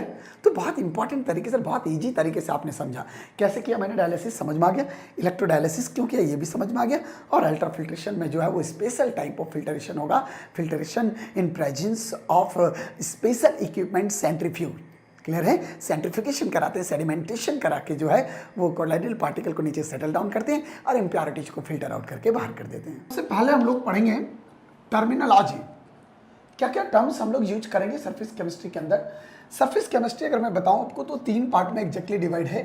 एक तो एडजॉर्प्शन एंड इट्स एप्लीकेशन, लिख रहा हूं एडजॉर्प्शन एंड इट्स एप्लीकेशन, और सेकेंड कंडीशन जो आपके पास है वो है कैटालिसिस, और थर्ड पार्ट जो यहाँ से बनता है कैटालिसिस के बाद वो बनता है कोलाइडल सॉल्यूशन। तो 3 सेक्शन 3 आर्टिकल के अंदर हम लोग इस सेक्शन को पढ़ने की कोशिश करेंगे। अब सबसे फर्स्ट कंडीशन जो हम लोग पढ़ेंगे वो पढ़ेंगे एडजॉर्प्शन का कंडीशन। आर्टिकल 1 जो मैं आपको यहाँ बता रहा हूँ, ये फर्स्ट आर्टिकल लिख रहा हूँ आपके पास एडजॉर्प्शन। अब सबसे पहला समझना आपको फर्स्ट की व्हाट इज एडजॉर्प्शन। एडजॉर्प्शन है क्या? एडजॉर्प्शन अगर मैं आपको बहुत सिंपली अपनी भाषा में बोलूँ बेटा, तो एडजॉर्प्शन का एग्जैक्टली मेरी देसी स्टाइल में हम लोग जो बोलेंगे वो है चिपकना, किसी सब्सटेंस का सरफेस के ऊपर जाके चिपकना, दैट इज कॉल्ड एडजॉर्प्शन। जैसे देखो आप मान लो एक सरफेस हमने ये लिया और इस सरफेस पे जाके कुछ पार्टिकल यहाँ हमने चिपका दिया, तो किसी भी सरफेस के ऊपर जाके पार्टिकल का चिपकना कहलाएगा क्या? एडजॉर्प्शन। अब इसका मतलब है कि एडजॉर्प्शन कैरी 2 कंपोनेंट्स। एक बोल रहा हूँ कंडीशन, एक कंपोनेंट ये दिख रहा है जो सरफेस प्रोवाइड करा रहा है, लिख रहा हूँ कंडीशन आपको कि the substance which provide the surface for adsorption is known as adsorbent. क्या कहलाएगा? एडजॉर्बेंट। समझिएगा ध्यान से, बोल रहा हूँ एडजॉर्बेंट किसे बोला हमने? एडजॉर्बेंट उसे बोल रहे हैं जो सरफेस प्रोवाइड कराएगा, और the substance which accumulate on the adsorbent surface, वो सब्सटेंस जो एडजॉर्बेंट सरफेस पे जाके जमा हो रहा है ये कहलाएगा आपका एडजॉर्बेंट। क्या कहलाएगा? एडजॉर्बेंट। सो एडजॉर्प्शन कैरी 2 सब्सटेंस या 2 components, one is adsorbent and another is adsorbent. Right now अगर आप एडजॉर्प्शन का कंडीशन देखेंगे तो बहुत सिंपल कंडीशन, आपको बहुत सारे एग्जांपल दिखाई देंगे। जैसे मैं आगे कैटालिसिस के अंदर पढ़ाऊंगा कि कैटालिस्ट भी जो है वो एडजॉर्प्शन का, कैटालिसिस का प्रोसेस जो है वो भी एडजॉर्प्शन का प्रोसेस है। आप कोरोजन पढ़ते हैं, जंक लगना, जंक लगता है तो सरफेस के ऊपर जंक, रस्टिंग ऑफ आयरन आप देखते हैं कोरोजन का एग्जाम्पल। तो रस्टिंग ऑफ आयरन जो आप देखते हैं वो भी सरफेस फेनोमेना है। तो सरफेस पे होने वाले सारे फेनोमेनन को हम लोग पढ़ेंगे इसके अंदर। अब देखेंगे आप ध्यान से, क्या बोल रहा हूँ, ये आपने देखा एडजॉर्प्शन। राइट, अब यहाँ क्या बोलने जा रहा हूँ आपके पास, समझिएगा ध्यान से। सबसे पहले मैं आपको टर्म्स बता रहा हूँ, जैसे आपको बहुत सिंपल बात में बता रहा हूँ। अगर आप येलो कलर का शुगर सॉल्यूशन देखते हैं, अगर आप शुगर मिल में देखेंगे तो ये शुगर का जो सॉल्यूशन दिखता है, रॉ मटेरियल जो इसका दिखता है वो आपको येलो कलर का दिखता है। तो येलो कलर, हम लोग तो जो शुगर खाते हैं वो तो व्हाइट कलर का होता है, पर आप जो यहाँ येलो कलर देखते हैं वो इसके इम्प्योरिटीज की वजह से होता है। हम लोग इसको क्या करते हैं, चारकोल में पास कराते हैं, और जब चारकोल में इसको पास कराया जाता है तो ये व्हाइट कलर का अपीयर होता है। ये व्हाइट कलर का शुगर सॉल्यूशन के रूप में इस तरह से अपीयर होता है। क्लियर है? तो जैसे ये व्हाइट कलर बना, मतलब इसने क्या किया, इस चारकोल में जो इसका इम्प्योरिटीज था उसको अपने सरफेस के ऊपर एडजॉर्ब करा लिया, that is called adsorption. Right, clear है? तो बहुत इंपॉर्टेंट कंडीशन, आप एडजॉर्प्शन को बहुत सारे एप्लीकेशन इंडस्ट्रियल स्केल पे आप देख सकते हैं। Now second terms is absorption. Absorption किसको बोलेंगे आप देखना ध्यान से। अगर मैं एब्जॉर्प्शन की बात करता हूँ तो एब्जॉर्प्शन में जैसे ये आपके पास है एडजॉर्बेंट और ये है एडजॉर्बेंट, तो दोनों में एक डिफरेंस आपको दिखाई दे रहा होगा। एडजॉर्प्शन प्योरली सरफेस फेनोमेनन है, जबकि एब्जॉर्प्शन का प्रोसेस जो दिख रहा है वो बल्क ऑफ बॉडी के अंदर दिख रहा है, बल्क ऑफ बॉडी में दिख रहा है। जैसे आपको बहुत सिंपल एक एग्जांपल बताता हूँ, कभी घर में पानी गिर जाता है तो अपन स्पंज यूज करते हैं, तो स्पंज देखते होगे कि पानी को एब्जॉर्ब कर लेता है। तो ऐसा नहीं कि सरफेस के ऊपर पानी को एब्जॉर्ब करता है, पूरा स्पंज के अंदर पानी चला जाता है, तो वो जो प्रोसेस कहलाएगा वो एब्जॉर्प्शन कहलाएगा। तो एक बड़ा important condition adsorption and absorption. Third condition क्या लिख रहा हूँ, जैसे ये आपके पास है एडजॉर्बेंट और ये आपके पास एडजॉर्बेंट, ये जो प्रोसेस दिख रहा है वो क्या है, ये प्रोसेस आपको दिख रहा है एब्जॉर्प्शन। और अगर सरफेस पे भी जाके एडजॉर्बेंट जाके जमा हो जाए तो ये प्रोसेस कहलाएगा क्या, adsorption. So in this condition both adsorption as well as absorption takes place. तो इसको हम लोग बोलते हैं सॉर्प्शन। क्या बोलेंगे, सॉर्प्शन। सो सॉर्प्शन का मीनिंग समझ में आ गया। नेक्स्ट फोर्थ वन बोल रहा हूँ, जैसे आपने ये पार्टिकल यहाँ पे लगा हुआ है, ये एडजॉर्प्शन हो रखा है और ये सॉर्प्शन का कंडीशन हो रखा है। अगर इन पार्टिकल को यहाँ से हटा दिया जाए, एडजॉर्बेंट को यहाँ से रिमूव कर दिया जाए, तो जो ये बच जाएगा, ये प्रोसेस देख रहे हो, प्रोसेस बोल रहा हूँ कि removal of adsorbent from surface और बल्क फेनोमेनन, ये कंडीशन कहलाएगा डिसॉर्प्शन। इस वर्ड को हम लोग क्या यूज करेंगे, डिसॉर्प्शन। तो आप लोगों ने एक देखा special condition, adsorption, absorption, sorption and desorption. Now exactly मैं बताने जा रहा हूँ कि क्या रीजन है, क्या रीजन हो सकता है एडजॉर्प्शन होने के। बहुत सिंपल तरीका आपको मैं बता रहा हूँ। जैसे मान लो कि एक सरफेस है ये, और इस सरफेस का सेंट्रल पार्ट अगर आप देखते हैं, तो सेंट्रल पार्ट पे अगर मैं एडजॉर्बेंट को रखता हूँ तो सेंट्रल पार्ट पे एडजॉर्बेंट ऑल डायरेक्शन में इक्वल फोर्स एग्जर्ट करेगा, जितना इधर करेगा इधर भी करेगा, इधर और इधर, मतलब हर जगह इक्वल फोर्स एग्जर्ट करेगा। तो हम बोल सकते हैं कि सेंट्रल पार्ट ऑफ बल्क पे जो है वो नेट जो फोर्स होगा वो आपके पास जीरो होगा, मतलब किसी तरह का कोई एक्स्ट्रा फोर्स क्रिएट नहीं होगा जिसमें नेट फोर्स जीरो होगा। लेकिन अगर आप सरफेस पे देखते हैं तो सरफेस पे लगने वाला फोर्स केवल और केवल तो इधर है, इधर तो कुछ है ही नहीं, मतलब फोर्स केवल इनवर्ट दिखाई दे रहा है। तो यहाँ पे जो दिखेगा, यहाँ पे आपको अनबैलेंस्ड फोर्स क्रिएट होना दिखेगा। इस कंडीशन में आपको बैलेंस्ड फोर्स दिख रहा था, this force balanced by this force balanced by this force and so on. But लिख रहा the surface the force created is not balanced force but it is unbalanced force, it only act inward। Clear है। सो अगर imbalance force होगा तो imbalance force होने की वजह से जो दूसरा पार्टिकल है उसको इजीली वो अट्रैक्ट कर सकता है, मतलब एडजॉर्प्शन सरफेस पे करा सकता है। सो अपन बोल सकते हैं कि adsorption only occurs due to existence of unbalanced force on the surface of adsorbent, right. Now अगला कंडीशन आपके पास बता रहा हूं, जरा समझना ध्यान से आप, बड़ा इंपॉर्टेंट बात बता रहा हूं, बहुत इंपॉर्टेंट। क्या हो सकता है इसकी थर्मोडायनामिक्स, थोड़ा सा आप सोचने की कोशिश करना। मैं आपको पूरा डायग्रामेटिकली हर चीज़ को बताऊंगा और उम्मीद कर रहा हूं कि बहुत आसानी से चैप्टर फिट हो जाएगा, क्योंकि ऐसे जो चैप्टर हैं वो बजाय आप थ्योरी पढ़ने के थोड़ा उनको एनिमेशन के रूप में आप लाइए। एनिमेशन के रूप में जब लाएंगे तो दिमाग में आपको फिट हो जाएगा, पिक्चर कभी नहीं भूल पाएंगे। बिल्कुल आप इस चैप्टर को कभी ना भूल पाएंगे और उम्मीद कर रहा हूं हमें भी कभी ना भूल पाएंगे और आगे के भी मेरे वीडियो को देखते रहेंगे। देखना इधर ध्यान से क्या बोल रहा हूं। इसके बाद आपको लिख रहा हूं नेक्स्ट थर्मोडायनामिक्स। अगर आप थर्मोडायनामिक्स एडजॉर्प्शन की बात करेंगे, थर्मोडायनामिक्स ऑफ एडजॉर्प्शन, तो सबसे पहले हम लोग एक कंडीशन बता दें कि अगर थर्मोडायनामिक्स आप देखेंगे तो सबसे फर्स्ट केस क्या बोल रहा हूँ, जरा समझना आप ध्यान से। जैसे ये एक सब्सटेंस हमने लिया और इस पर एडजॉर्बेंट को जाके फिट होना है, मतलब इसके सरफेस पे चिपकना है। तो जब भी एडजॉर्बेंट जाएगा सरफेस के पास, सरफेस के करीब जाएगा तो सरफेस से कोलिजन होगा, और कोलिजन अगर हुआ तो some amount of heat release होगा। तो अगर अमाउंट ऑफ हीट रिलीज होगा तो रिलीज ऑफ हीट को अपन बोलते हैं एक्सोथर्मिक। सो जब भी एडजॉर्प्शन होगा ये एक्सोथर्मिक की तरह दिखाई देगा। बोल रहा एडजॉर्प्शन जो हो रहा है, एडजॉर्प्शन आपको कैसा दिखेगा, एक्सोथर्मिक। और अगर एक्सोथर्मिक होगा, ये एक्सोथर्मिक होगा तो एक्सोथर्मिक में हीट रिलीज होगा, और अगर हीट रिलीज हुआ एक्सोथर्मिक में, बोल रहा हूँ कि अगर हीट रिलीज हुआ तो इस कंडीशन में डेल्टा एच का वैल्यू जो आएगा वो नेगेटिव आएगा, राइट। दूसरी बात क्या बोल रहा हूँ, सेकेंड कंडीशन, जरा आप देखना ध्यान से, बहुत इंपॉर्टेंट बात बता रहा हूँ। पहले एडजॉर्बेंट के पार्टिकल यहाँ पे आपको फ्री दिखाई दे रहे थे, ये एडजॉर्बेंट के पार्टिकल फ्री हैं। ये उस टाइम की बात कर रहा हूँ जब एडजॉर्प्शन नहीं हुआ है। जब पार्टिकल फ्री थे तो पार्टिकल रैंडमली मोशन कर सकते थे, मतलब पार्टिकल के अंदर डिसऑर्डरनेस था, जिधर मन करे उधर वो जा सकता था। लेकिन जैसे जैसे एडजॉर्प्शन हुआ, बोल रहा हूँ कि एज एडजॉर्प्शन प्रोसीड्स, बोल रहा हूँ कि ये पार्टिकल धीरे धीरे इसके करीब आए और धीरे धीरे करीब आएंगे तो आके इसके सरफेस पे चिपक जाएंगे। अगर सरफेस पे जाके एडजॉर्ब हो गया तो जो पार्टिकल पहले फ्रीली इधर उधर मूव कर रहे थे वो अब फ्रीली मूव नहीं कर पाएंगे, और अगर फ्रीली नहीं मूव करेंगे तो हम बोल सकते हैं कि डिसऑर्डरनेस जो हुआ वो घटा। अब ये ऑर्डर फॉर्म हो गया, फिक्स हो गया।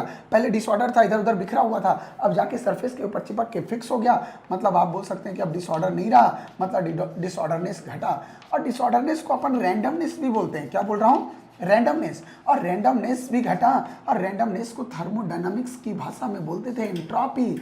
सो we can say entropy decreases as adsorption proceeds, right. अगर एंट्रोपी डिक्रीज हुआ तो चेंज इन एंट्रोपी का वैल्यू आपका क्या मिलेगा? नेगेटिव मिलेगा। और आप देख लेंगे कंडीशन की डेल्टा एच भी नेगेटिव मिला और डेल एस भी नेगेटिव मिला। सो बहुत इंपॉर्टेंट कंडीशन आपको बता रहा हूँ, बहुत बहुत इंपॉर्टेंट कंडीशन।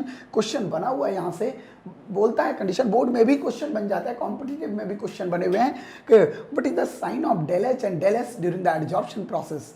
जब एडजॉर्प्शन प्रोसेस होगा तो डेल एच और डेल एस का साइन क्या होगा? माय डियर फ्रेंड्स, आपको समझ में आ गया होगा। नाउ नेक्स्ट कंडीशन, थर्ड लिख रहा हूं मैं। अपन गिब्स हेल्महोल्ट्ज इक्वेशन देखते हैं। तो गिब्स हेल्महोल्ट्ज इक्वेशन के according del H equal to del G equal to del H minus T del S पढ़ते हैं, राइट। अगर आप इसको देखने की कोशिश करोगे, आपने बोला कंडीशन सर हमें एडजॉर्प्शन कराना है, मतलब एडजॉर्प्शन पॉसिबल होना है। एडजॉर्प्शन पॉसिबल होने का मतलब है कि एडजॉर्प्शन को स्पॉन्टेनियस होना पड़ेगा। और अगर एडजॉर्प्शन को स्पॉन्टेनियस होना है तो मैंने आपको इलेक्ट्रोकेमिस्ट्री के अंदर जिक्र किया था कि स्पॉन्टेनियस होने के लिए delta G must be negative. So बोल रहा हूँ अगर स्पॉन्टेनियस होना है तो डेल जी का वैल्यू मस्ट बी क्या आना चाहिए? नेगेटिव आना चाहिए। और ये कंडीशन तब आ सकता है जब आप डेल्टा जी इक्वल टू लिखेंगे, एडजॉर्प्शन के दौरान डेल्टा एच नेगेटिव हो रहा है, ये नेगेटिव डेल्टा एच है, क्लियर है। और माइनस टी और डेल्टा एस भी नेगेटिव है, माइनस माइनस प्लस हो जाएगा, टी डेल एस हो जाएगा, राइट। तो अगर इस डेल जी को नेगेटिव होना है स्पॉन्टेनियस होने के लिए, बोल रहा हूँ कि अगर एडजॉर्प्शन को स्पॉन्टेनियस होना है तो डेल्टा जी नेगेटिव होना होगा। और डेल्टा जी नेगेटिव होने के लिए नेगेटिव डेल एच का वैल्यू जो होगा वो greater than T delta S होना चाहिए। अगर ये वैल्यू मान लो -5 और ये +2 है तो -3 नेगेटिव दिखाई देगा डेल्टा जी, राइट, क्लियर है। तो बहुत इंपॉर्टेंट कंडीशन आपको बोल रहा हूं कि द एडजॉर्प्शन या necessary condition for the adsorption should be spontaneous, del G must be negative. और फॉर डेल्टा जी नेगेटिव आप बोल सकते हैं negative del H always greater than T delta S, right. If negative del H less than T delta S, then there is no chance of adsorption, or we can say that the adsorption is non-spontaneous, right? Now, one thing so more, that is if the value of del H is equal to T delta S. बोल रहा हूँ condition सुनिएगा कि if the value of del H is equal to T del S, then the value of delta G is equal to 0, and when delta G equal to 0, then we can say that the adsorption process is in equilibrium। मतलब जब equilibrium पे adsorption होगा तो at that condition लिख सकते हैं आप condition ऐसा कि जितना एडजॉर्प्शन होगा उतना ही डिसॉर्प्शन के भी चांस होंगे। मतलब rate of adsorption is equal to rate of desorption in case of equilibrium. Now next condition, types of adsorption. Types of adsorption, types of adsorption के अंदर अपन दो तरह का एडजॉर्प्शन जिक्र करेंगे। एक बोल रहा हूँ condition physical adsorption, physical adsorption, और एक कंडीशन बोल रहा हूँ chemical adsorption, right, chemical adsorption. Physical adsorption is also known as physiosorption and chemical adsorption is known as chemisorption, right. और वन थिंग्स मोर कि physical adsorption is also known as van der Waals attraction और van der Waals adsorption, but chemisorption is known as activated adsorption, right. अब क्या difference होगा physical और chemical एडजॉर्प्शंस में? बहुत important condition है, आपको मैं बहुत सिस्टमैटिक तरीके से आपको चैप्टर पढ़ा के दूंगा और उम्मीद कर रहा हूँ कि आप बहुत लुत्फ उठाएंगे इसके। नेक्स्ट कंडीशन आपको जो अभी बता रहा था टाइप्स ऑफ एडजॉर्प्शन में, एक तरफ बोला फिजियोसॉर्प्शन जिसको हम फिजिसॉर्प्शन भी बोलते हैं, फिजिकल एडजॉर्प्शन जिसको फिजिसॉर्प्शन बोलते हैं, और एक तरफ आप देख रहे थे अभी केमिसॉर्प्शन जिसको केमिकल एडजॉर्प्शन बोल रहे थे। तो एग्जैक्टली क्या बोल रहा हूँ मैं यहाँ, फिजियोसॉर्प्शन जो होगा क्या होगा एग्जैक्ट तरीका? फिजिकल एडजॉर्प्शन नाम से लग रहा है कि फिजिकल टच होगा, केमिकल नहीं। केमिकल टच के लिए केमिकल बॉन्ड बनना पड़ेगा और फिजिकल टच होने के लिए वीक फोर्स ऑफ अट्रैक्शन लगना पड़ेगा, राइट। ये आप लोग स्टूडेंट जो है वो जनरली इस प्रोसेस को आप स्कूल में करते रहते हैं या कोचिंग वगैरह में, आप बबल गम खाते हैं, टेबल के नीचे चिपका देते हैं। आपने चिपकाया, फिजिकल एडजॉर्प्शन है, कभी बाद में आप देखते हैं उस पर एक्सपेरिमेंट भी गंदा करते रहते हैं आप लोग। हाँ, ह्यूमन टेंडेंसी है, कभी दोबारा उसको उखाड़ते रहते हैं, वो इजीली निकल जाता है जो चिपका हुआ था। तो एग्जैक्टली फिजिकल एडजॉर्प्शन था, वीक फोर्स ऑफ अट्रैक्शन लगा हुआ था। तो बोल रहा हूँ कि physical adsorption occurs due to weak van der Waals force of attraction, weak van der Waals force of attraction. अगर weak van der Waals force of attraction की वजह से होगा तो ये कहलाएगा फिजिकल एड्जॉर्प्शन। और केमिकल एड्जॉर्प्शन नाम से लग रहा है केमिकल बॉन्ड का फॉर्मेशन होगा। सो अकर्स ड्यू टू, बोल रहे हैं कंडीशन क्या, केमिकल बॉन्ड फॉर्मेशन। यहाँ लिख रहा हूँ कंडीशन केमिकल बॉन्ड फॉर्मेशन। तो बड़ा आसान तरीका है कि केमिकल बॉन्ड फॉर्मेशन से आप केमिकल एड्जॉर्प्शन करेंगे, राइट। नाउ सेकेंड कंडीशन क्या बोल रहा हूँ, अगर आप फिजिकल एड्जॉर्प्शन देखने की कोशिश करेंगे तो ये एड्जॉर्बेंट है और ये एड्जॉर्बेंट पार्टिकल आपके पास है। फिजिकल एड्जॉर्प्शन अगर आप देखेंगे तो ये एक लेयर बना, यहाँ का जो फोर्स, जो अनबैलेंस फोर्स क्रिएट हुआ था, इसको अट्रैक्ट किया। पर एग्जैक्टली ये अनबैलेंस फोर्स जो है वो वीक अट्रैक्शन शो करता है। अगर वीक अट्रैक्शन किया तो अपना टोटल का टोटल फोर्स जो अनबैलेंस था वो इसमें खर्च नहीं किया इसको अट्रैक्ट करने में, मतलब दूसरे पार्टिकल को भी ये जो है वो अट्रैक्ट कर सकता है। अगर ये नेक्स्ट पार्टिकल को भी अट्रैक्ट इस तरह से कर सकता है तो ये अगला लेयर भी प्रोवाइड कर सकता है, अगला लेयर भी बना सकता है। मतलब हम बोल सकते हैं ऐसा कंडीशन कि in case of physical adsorption not only single layer form but multi layer form. बोलो क्लियर है? सो आप बोल सकते हो कि it form multi layered, right. But in case of chemical adsorption अगर आप देखेंगे तो एक बार अगर केमिकल बॉन्ड बन गया तो केमिकल बॉन्ड बनने के लिए हाई अमाउंट ऑफ एनर्जी की रिक्वायरमेंट होगी। सो अनबैलेंस फोर्स जो कितना भी क्रिएट हुआ था, ये सारे के सारे फोर्स इसी में एक्सपेंडिचर हो जाएंगे, सारे के सारे फोर्स इसी में खर्च हो जाएंगे, केमिकल बॉन्ड बनाने में ही खर्च हो जाएंगे। मतलब एक बार केमिकल बॉन्ड अगर बन गया तो यहाँ अनबैलेंस फोर्स बचेगा नहीं, नेक्स्ट लेयर क्रिएशन पॉसिबल नहीं हो पाएगा, नेक्स्ट एड्जॉर्बेंट को अपनी तरफ अट्रैक्ट नहीं कर पाएगा। मतलब आप बोल सकते हैं कंडीशन बहुत ईजी वे में कि in case of chemical bond formation या during the chemical bond formation only single layer form. So यहाँ लिखेंगे आप यूनिलेयर और सिंगल लेयर, राइट। सो बहुत इंपॉर्टेंट कंडीशन बोल रहा हूँ कि physisorption form multi layer but chemisorption form single layer, right. Now second condition, अगर आप फिजिकल एड्जॉर्प्शन देखेंगे तो फिजिकल एड्जॉर्प्शन में वीक फोर्स ऑफ अट्रैक्शन है। अगर अट्रैक्शन कम होगा तो एड्जॉर्बेंट और एड्जॉर्बेंट के बीच में कोलिजन कम होगा, और अगर कोलिजन कम होगा तो हीट रिलीज भी कम होगा, मतलब इंथैल्पी ऑफ एड्जॉर्प्शन का भी वैल्यू कम होगा। सो आप यहाँ बोल सकते हैं कि यहाँ जो इंथैल्पी ऑफ एड्जॉर्प्शन आपको दिखेगा, इंथैल्पी ऑफ एड्जॉर्प्शन ये आपको लो दिखेगा। But in case of chemical bond formation, जैसा आपको केमिकल काइनेटिक्स के अंदर पढ़ाया था कि अगर एड्जॉर्बेंट और एड्जॉर्बेंट, अगर दो पार्टिकल के बीच में, दो रिएक्टेंट के बीच में अगर केमिकल बॉन्ड का फॉर्मेशन होना है तो reactant molecule must be collide to effectively, right. बोल रहा हूँ कंडीशन कि reactant molecule must be collide to each other effectively. अब इफेक्टिव कोलिजन अगर होगा, अगर कोलिजन इफेक्टिव हुआ तो large amount of heat release करेगा, और अगर अमाउंट ऑफ हीट ज़्यादा रिलीज किया तो आप बोल सकते हैं ऐसा कंडीशन कि इंथैल्पी ऑफ एड्जॉर्प्शन का वैल्यू हाई होगा। लिख रहा हूँ कंडीशन क्या, ये लिख रहा हूँ enthalpy of adsorption, enthalpy of adsorption का जो वैल्यू होगा ये क्या होगा, हाई होगा।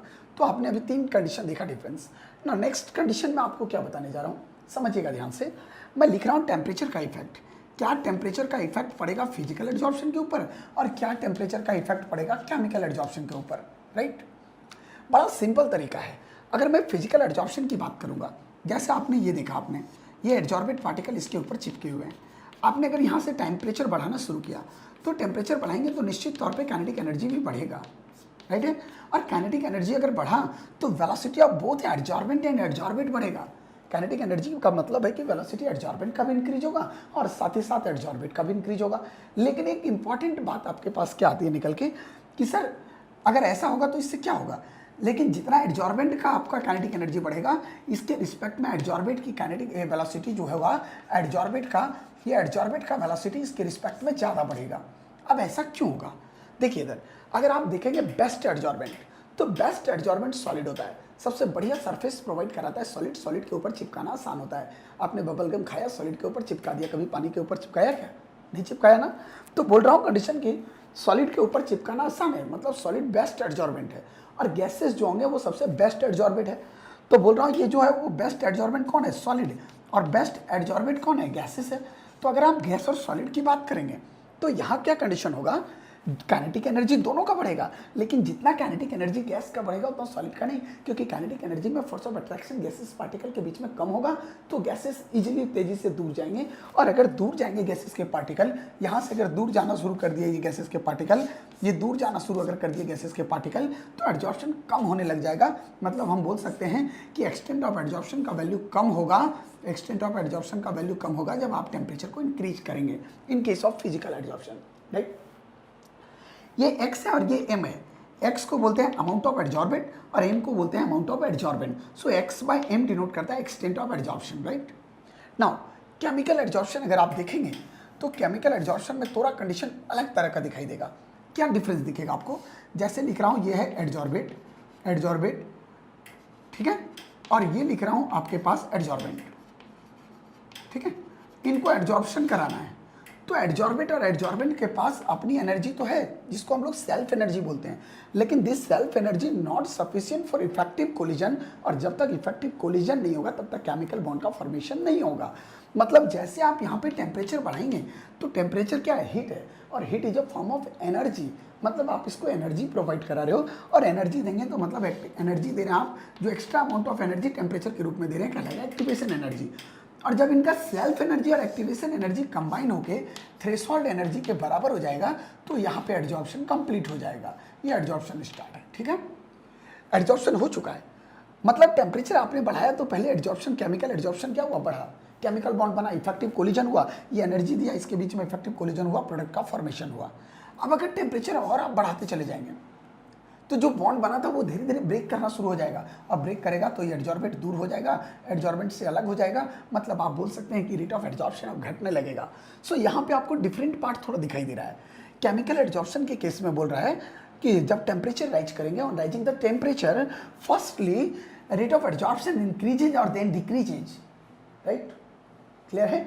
और on the basis of this graph आप वन कंक्लूजन और आप बोल सकते हैं ऐसा कंडीशन कि chemical adsorption require activation energy, but in case of physical adsorption there is no need of activation energy, right. Now next condition, बड़ा simple case है। अब अगला केस क्या आपको बताने जा रहा हूं, ये तो आप पढ़ रहे थे एड्जॉर्प्शन के टाइप्स। अगला लिख रहा हूं फैक्टर अफेक्टिंग एड्जॉर्प्शन। कौन कौन से ऐसे फैक्टर होंगे जो एड्जॉर्प्शन को इफेक्ट करेंगे? बड़ा सिंपल तरीका है, बोल रहा हूं कंडीशन फैक्टर अफेक्टिंग एड्जॉर्प्शन। अगर आप एड्जॉर्प्शन के फैक्टर देखेंगे तो बड़ा सिंपल, फर्स्ट कंडीशन मैं बोल रहा हूं आपके पास नेचर ऑफ एड्जॉर्बेट और एड्जॉर्बेंट, ठीक है। बोल रहा हूं नेचर ऑफ एड्जॉर्बेंट। अगर आप एड्जॉर्बेंट का नेचर देखते हैं, नेचर ऑफ एड्जॉर्बेंट का मीनिंग क्या है? अगर एड्जॉर्बेंट आप देखेंगे तो सॉलिड लिक्विड गैस में अगर आप देखेंगे, मैंने अभी बोला था सबसे बेस्ट कौन होगा? सॉलिड। सो सॉलिड बेटर एड्जॉर्बेंट है विद रिस्पेक्ट टू लिक्विड और गैस, ठीक है। अब इसमें भी कंडीशन क्या है आपके पास? देखो, जैसे मैं बोल रहा हूँ कंडीशन आपके पास, मान लो हाइड्रोजन गैस आपको जमा करना है प्लैटिनम सरफेस पे। हम लोग पढ़ते थे 11th क्लास के अंदर कि हाइड्रोजनेशन ऑफ एल्किन, जब एल्किन का हाइड्रोजनेशन करते हो तो कैटलिस्ट के रूप में प्लैटिनम और पैलेडियम और निकल वगैरह लिया जाता है, डी ब्लॉक वाले। तो हाइड्रोजन गैस जो है वो इस प्लैटिनम और पैलेडियम पे जाके एड्जॉर्ब होता है, क्लियर है। तो सॉलिड के ऊपर गैसेस पार्टिकल का इजीली एक्यूमुलेशन हो सकता है। एक स्पेशल टाइप ऑफ एड्जॉर्प्शन भी है, जब गैसेस पार्टिकल सॉलिड पे जमा होते हैं तो इसको अक्यूल्यूजन भी बोला जाता है। बड़ा स्पेशल एग्जांपल है एड्जॉर्प्शन का ये। नेक्स्ट सेकंड कंडीशन क्या बोल रहा हूँ मैं आपको? सेकंड कंडीशन आप नेचर ऑफ एड्जॉर्बेंट भी बोल सकते हैं। एड्जॉर्बेंट इसलिए बोल रहा हूँ, मैंने बोला था कि बेस्ट एड्जॉर्बेंट जो होगा वो गैस होगा, देन लिक्विड, देन सॉलिड होगा, क्लियर है। अब थर्ड फैक्टर, नेक्स्ट फैक्टर आपके पास क्या आएगा? अगला फैक्टर आपके पास लिख रहा हूँ कंडीशन सरफेस एरिया। आप सोच रहे हो सर ये सरफेस एरिया का क्या फंडा है? सरफेस एरिया बहुत सिंपल वे में आप समझ लीजिए। जैसे मैं बोला कि ये कैटलिस्ट सॉलिड के फॉर्म में है और यही कैटलिस्ट एक प्रोडक्ट के फॉर्म में है, ये प्रोडक्ट के फॉर्म में है, ठीक है। तो जब ये कैटलिस्ट प्रोडक्ट के फॉर्म में हुए, मैंने इसको क्या किया, इसको प्रोडक्ट फॉर्म में कन्वर्ट कर दिया सॉलिड कैटलिस्ट को। तो जब आपने प्रोडक्ट फॉर्म में कन्वर्ट कर दिया तो एग्जैक्टली क्या हुआ कि सरफेस एरिया इसका बढ़ा, और सरफेस एरिया जितना ज़्यादा होगा एड्जॉर्बेंट पार्टिकल को चिपकने का स्पेस उतना ज़्यादा मिलेगा। मतलब आप बोल सकते हैं इजीली कि रेट ऑफ एड्जॉर्प्शन उतना ज़्यादा होगा। सो सरफेस एरिया अगर बढ़ा दैट मीन्स कि रेट ऑफ एड्जॉर्प्शन बढ़ा। बोलो क्लियर है? यहाँ तक समझ में आ गया बेटे? मैं उम्मीद कर रहा हूँ कि आपको पूरा चैप्टर बहुत आसान लग रहा होगा और ये जो थ्योरेटिकल चैप्टर जो आप पढ़ रहे थे पूरा, अब आपको बहुत एक सिस्टमैटिक दिख रहा होगा। आपको लग रहा होगा कि सर यहाँ तो कोई उलझन नहीं है, ये तो इतना अच्छे से सुलझ गया। अब मुझे आप बताइए मुझे क्या करना है आपके लिए? कुछ नहीं करना है, मेरे लिए सिर्फ आपको शेयर करना है, लाइक और कमेंट करना है और सब्सक्राइब भी करना है। देखिएगा ध्यान से माय डियर फ्रेंड्स, मैं उम्मीद कर रहा हूँ कि अगर आपको ये वीडियो अच्छा लग रहा होगा ना, बिल्कुल लास्ट तक आप देखते रहिए। और इसमें मैं आगे 2 सीरीज और दूंगा। मैंने जैसा आपको बताया था कि 3 पार्ट में ये पढ़ना है। बहुत इंपॉर्टेंट चैप्टर है ये चाहे जेईई मेंस के पॉइंट ऑफ व्यू से बोलें आप, चाहे नीट के पॉइंट ऑफ व्यू से बोलें, चाहे बोर्ड बोलें या एम्स बोलें, आपके लिए ये बहुत ही इंपॉर्टेंट टॉपिक है और बहुत आसानी से मैं आपको समझा के आ रहा हूँ ताकि आपके लिए दिमाग में एक पिक्चर घूमता रहे कि ये दिस इज सरफेस केमिस्ट्री। जब भी आप सरफेस केमिस्ट्री माइंड में लाएं, आपके माइंड में आए कि चिंद्रा सर का वीडियो देख लेता हूँ एक बार। नेक्स्ट 4th फैक्टर आपको डिस्कस करूंगा। इसके बाद 4th फैक्टर लिख रहा हूँ टेम्परेचर। टेम्परेचर का फैक्टर अभी मैंने आपको डिस्कस कर दिया था कि अगर टेम्परेचर का केस देखेंगे तो फिजिकल एडजॉर्प्शन जो है वो टेम्परेचर के साथ टेम्परेचर बढ़ाने पे घटेगा और केमिकल एडजॉर्प्शन फर्स्ट इंक्रीज और देन डिक्रीज। 3rd फैक्टर लिख रहा हूँ आपको nature of adsorbate. Nature of adsorbate, अगर आप एडजॉर्बेट का नेचर देखेंगे तो मैंने आपको जैसा बताया था कि सबसे बेस्ट एडजॉर्बेट जो होता है वो गैस होता है। बोल रहा हूँ कि सबसे best adsorbate gas, then liquid, और सबसे कम एडजॉर्बेट की टेंडेंसी जो है वो किसकी है? सॉलिड की। अब यहां भी कंडीशन अलग है। अगर आप देखेंगे एक्सटेंट ऑफ एडजॉर्प्शन, बोल रहा हूं कंडीशन कि अगर आप एक्सटेंट ऑफ एडजॉर्प्शन देखते हैं तो एक्सटेंट ऑफ एडजॉर्प्शन जो है वो डिपेंड करता है लिक्विफिकेशन ऑफ गैस पे। लिख रहा हूं depends on liquefaction of gas. आप सोच रहे होंगे सर ये लिक्विफिकेशन ऑफ गैस क्या है? जैसे मैं आपको लिख रहा हूं कंडीशन, ये है आपके पास एक सॉलिड एडजॉर्बेंट और ये आपके पास एडजॉर्बेंट है। तो अगर एडजॉर्प्शन होना है तो एडजॉर्प्शन होने के लिए नेसेसरी कंडीशन है कि गैसेस के पार्टिकल को नजदीक आना होगा, तभी तो ये चिपकेगा। अब अगर गैसेस के पार्टिकल नजदीक आएंगे तो गैसेस के बीच में फोर्स ऑफ अट्रैक्शन बढ़ेगा। और आपको पता है कि अगर आप सॉलिड लिक्विड गैस की बात करते हो तो गैस में फोर्स ऑफ अट्रैक्शन सबसे कम होता है, मतलब पार्टिकल दूर होते हैं, लिक्विड में उससे ज़्यादा और सॉलिड में सबसे ज़्यादा। तो अगर पार्टिकल दूर होगा और आपको एडजॉर्प्शन कराना है तो जैसे जैसे इस गैसियस पार्टिकल को आप एडजॉर्ब कराना चाहोगे ये नज़दीक आएगा, और नज़दीक आएगा तो फोर्स ऑफ अट्रैक्शन बढ़ेगा, और अगर फोर्स ऑफ अट्रैक्शन बढ़ा then gases converted into liquid, मतलब लिक्विफिकेशन होगा। सो बोल रहा हूं कंडीशन एडजॉर्प्शन होने के लिए इसको नजदीक आना पड़ेगा, मतलब फोर्स ऑफ अट्रैक्शन पार्टिकल के बीच में बढ़ेगा, और फोर्स ऑफ अट्रैक्शन अगर बढ़ा तो गैसेस पार्टिकल जो है वो लिक्विड में आपको कन्वर्ट होता दिखाई देगा, लिक्विड की तरह बिहेव करता दिखाई देगा। सो आप बोल सकते हैं कि वो गैसेस जो इजिली लिक्विफाइड हो जाएंगे, लिक्विड में कन्वर्ट हो सकते हैं, जिसमें फोर्स ऑफ अट्रैक्शन बढ़ सकता है, वो इजिली नजदीक आएंगे, और इजिली अगर नजदीक आएंगे तो इस पर आसानी से चिपक जाएंगे। अब अगर लिक्विफिकेशन ऑफ गैस देखोगे तो लिक्विफिकेशन ऑफ गैस डिपेंड करता है क्रिटिकल टेम्परेचर के ऊपर, जिसको हम लोग लिखते हैं टीसी, क्रिटिकल टेम्परेचर। आपने पढ़ा होगा स्टेट ऑफ मैटर के अंदर, क्रिटिकल टेम्परेचर डिपेंड करता है वंडरवॉल कांस्टेंट के ऊपर, ए के ऊपर। और अगर मैं वंडरवॉल कांस्टेंट की बात करूं तो वंडरवॉल कांस्टेंट एक्सप्लेन करता है attraction between particles, attraction between gases. Clear है? सो बोल रहा हूं कंडीशन, दूसरा कंडीशन कि वंडरवॉल कांस्टेंट ए जो होगा वो डायरेक्टली प्रोपोर्शनल होता है मॉलिक्यूलर वेट, मतलब अगर मॉलिक्यूलर वेट ज़्यादा हुआ तो ए का वैल्यू ज़्यादा होगा, और ये ज़्यादा होगा तो क्रिटिकल टेम्परेचर ज़्यादा होगा, और क्रिटिकल टेम्परेचर ज़्यादा हुआ तो गैसेस इजीली लिक्विफाई करेंगे, और जो गैसेस इजीली लिक्विफाई कर जाएंगे उनका एक्सटेंट ऑफ एब्जॉर्प्शन भी ज़्यादा होगा। राइट? जैसे आपको एक बहुत छोटा एग्जाम्पल बता रहा हूँ, अगर आप SO4 लिखते हैं और CH4 लिखते हैं अगर आप, तो मॉलिक्यूलर वेट यहाँ अगर आप देखोगे तो मॉलिक्यूलर वेट जो होता है वो इसका 96 होता है, और इसका मॉलिक्यूलर वेट अगर आप देखेंगे तो इसका 16 होता है। तो एग्जैक्टली इसका मॉलिक्यूलर वेट ज़्यादा है। मॉलिक्यूलर वेट अगर ज़्यादा हुआ तो वंडरवॉल फोर्स ऑफ अट्रैक्शन ज़्यादा होगा। बोल रहा हूँ condition, van der Waals force of attraction ज़्यादा होगा तो वंडरवॉल कांस्टेंट ज़्यादा, मतलब टीसी ज़्यादा, मतलब लिक्विफिकेशन ऑफ गैस ज़्यादा, मतलब इजीली एडजॉर्ब होगा, मतलब इसका एडजॉर्प्शन ज़्यादा होगा। लेकिन इसके अलावा भी कुछ फैक्टर हैं। जैसे मैं अगर आपको बात करूं कंडीशन, मैं जैसे बोल रहा हूं अमोनिया है और ये लिख रहा हूं मैं कंडीशन मीथेन है। अगर यहाँ मॉलिकुलर वेट देखोगे तो 17 और यहाँ 16 है, मतलब मॉलिकुलर वेट ऑलमोस्ट सेम दिखाई दे रहा है। अगर ऑलमोस्ट सेम होगा तो आप एक कंडीशन और भी ध्यान देंगे, यहाँ अगर आप इसको देखोगे तो ये CH4 है। अगर इस CH4 को आप देखते हो और ये NH3 को आप देखते हैं तो यहाँ एक कंडीशन, बड़ा इंपॉर्टेंट कंडीशन मिलेगा। क्या मिलेगा समझना, बोल रहा हूँ कि CH4 का कंडीशन अगर आप देखेंगे तो यहाँ केवल और केवल बॉन्ड पेयर रिपल्सन है, और अगर केवल और केवल बॉन्ड पेयर रिपल्सन होगा तो VSEPR थ्योरी के अकॉर्डिंग ये जो होगा वो सिमेट्रिकल मॉलिक्यूल कहलाएगा। और जितने भी सिमेट्रिकल मॉलिक्यूल हैं इनका डाइपोल मोमेंट 0 होता है, और डाइपोल मोमेंट 0 होगा मतलब ये नॉन पोलर होगा, तो ये नॉन पोलर है।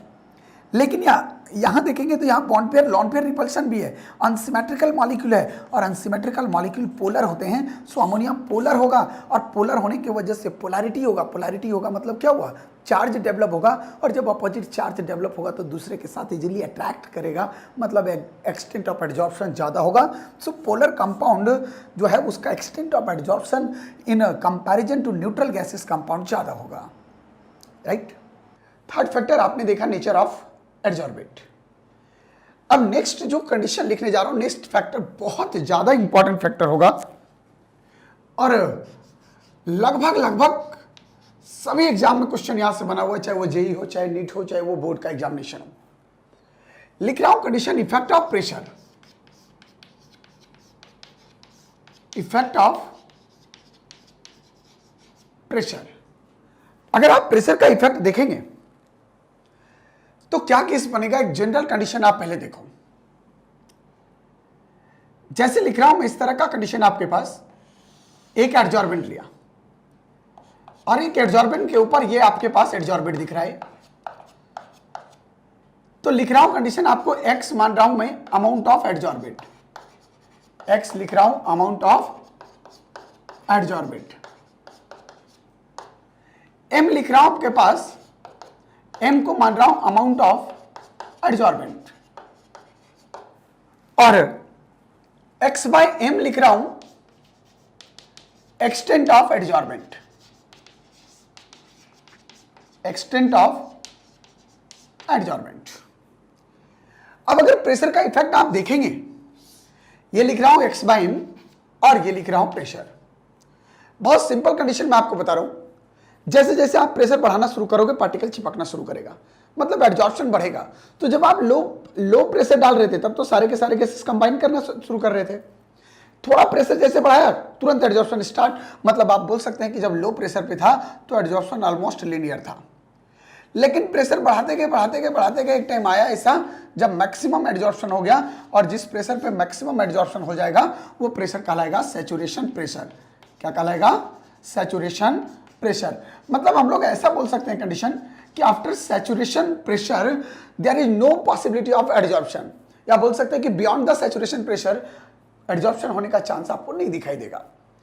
अब यहां क्या कंडीशन बनेगा आपके पास, अगर यहां कंप्लीट एडजॉर्प्शन, मैक्सिमम एडजॉर्प्शन हो चुका है, मतलब क्या हुआ इसका मीनिंग, इसका मीनिंग ये हुआ एग्जैक्टली कि इसके बाद अगर आप प्रेशर बढ़ाते हैं तो प्रेशर के ऊपर एक्सटेंट ऑफ एडजॉर्प्शन का कोई इफेक्ट नहीं पड़ेगा। मतलब आप बोल सकते हैं कि x बाय m जो होगा वो डायरेक्टली प्रोपोर्शनल p का पावर 0, किसी भी टर्म का पावर 0 करेंगे वैल्यू 1, मतलब extent of adsorption does not depends on pressure, right. अब बोल रहा हूं कंडीशन क्या, जरा देखना आप ध्यान से। जब आपने प्रेशर यहां थोड़ा बढ़ाया तो ये लीनियरली बढ़ा, देन बढ़ता गया, एक टाइम आया जब सैचुरेशन आ गया, सैचुरेशन आने के बाद एडजॉर्प्शन नहीं हो सकता। यहां पे आप जब स्टार्टिंग पॉइंट देख रहे थे, लो प्रेशर की बात कर रहा हूं कि जब आप लो प्रेशर देख रहे थे तो लो प्रेशर पे कंप्लीट एडजॉर्प्शन हो रहा था, जितना प्रेशर आप लगा रहे थे टोटल का टोटल प्रेशर जो है वो एडजॉर्प्शन करने में हेल्प कर रहा था।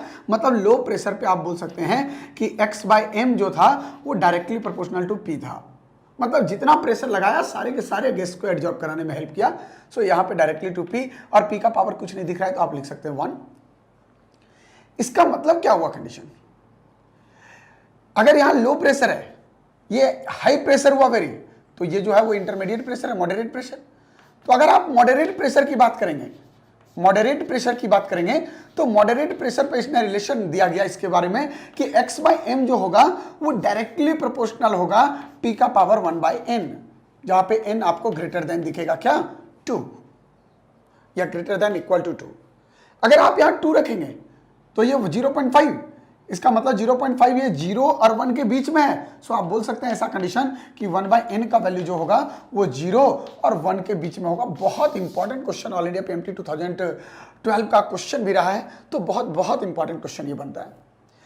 अब एग्जैक्टली बोल रहा हूं कंडीशन आपके पास कि एक्सटेंट ऑफ एडजॉर्प्शन प्रेशर के साथ कितना वेरी किया, प्रेशर के साथ एक्सटेंट ऑफ एडजॉर्प्शन पे क्या इफेक्ट पड़ा, इसको एक्सप्लेन करने के लिए सबसे पहले आया था फ्रेंडलिक। कौन बोल रहा हूं?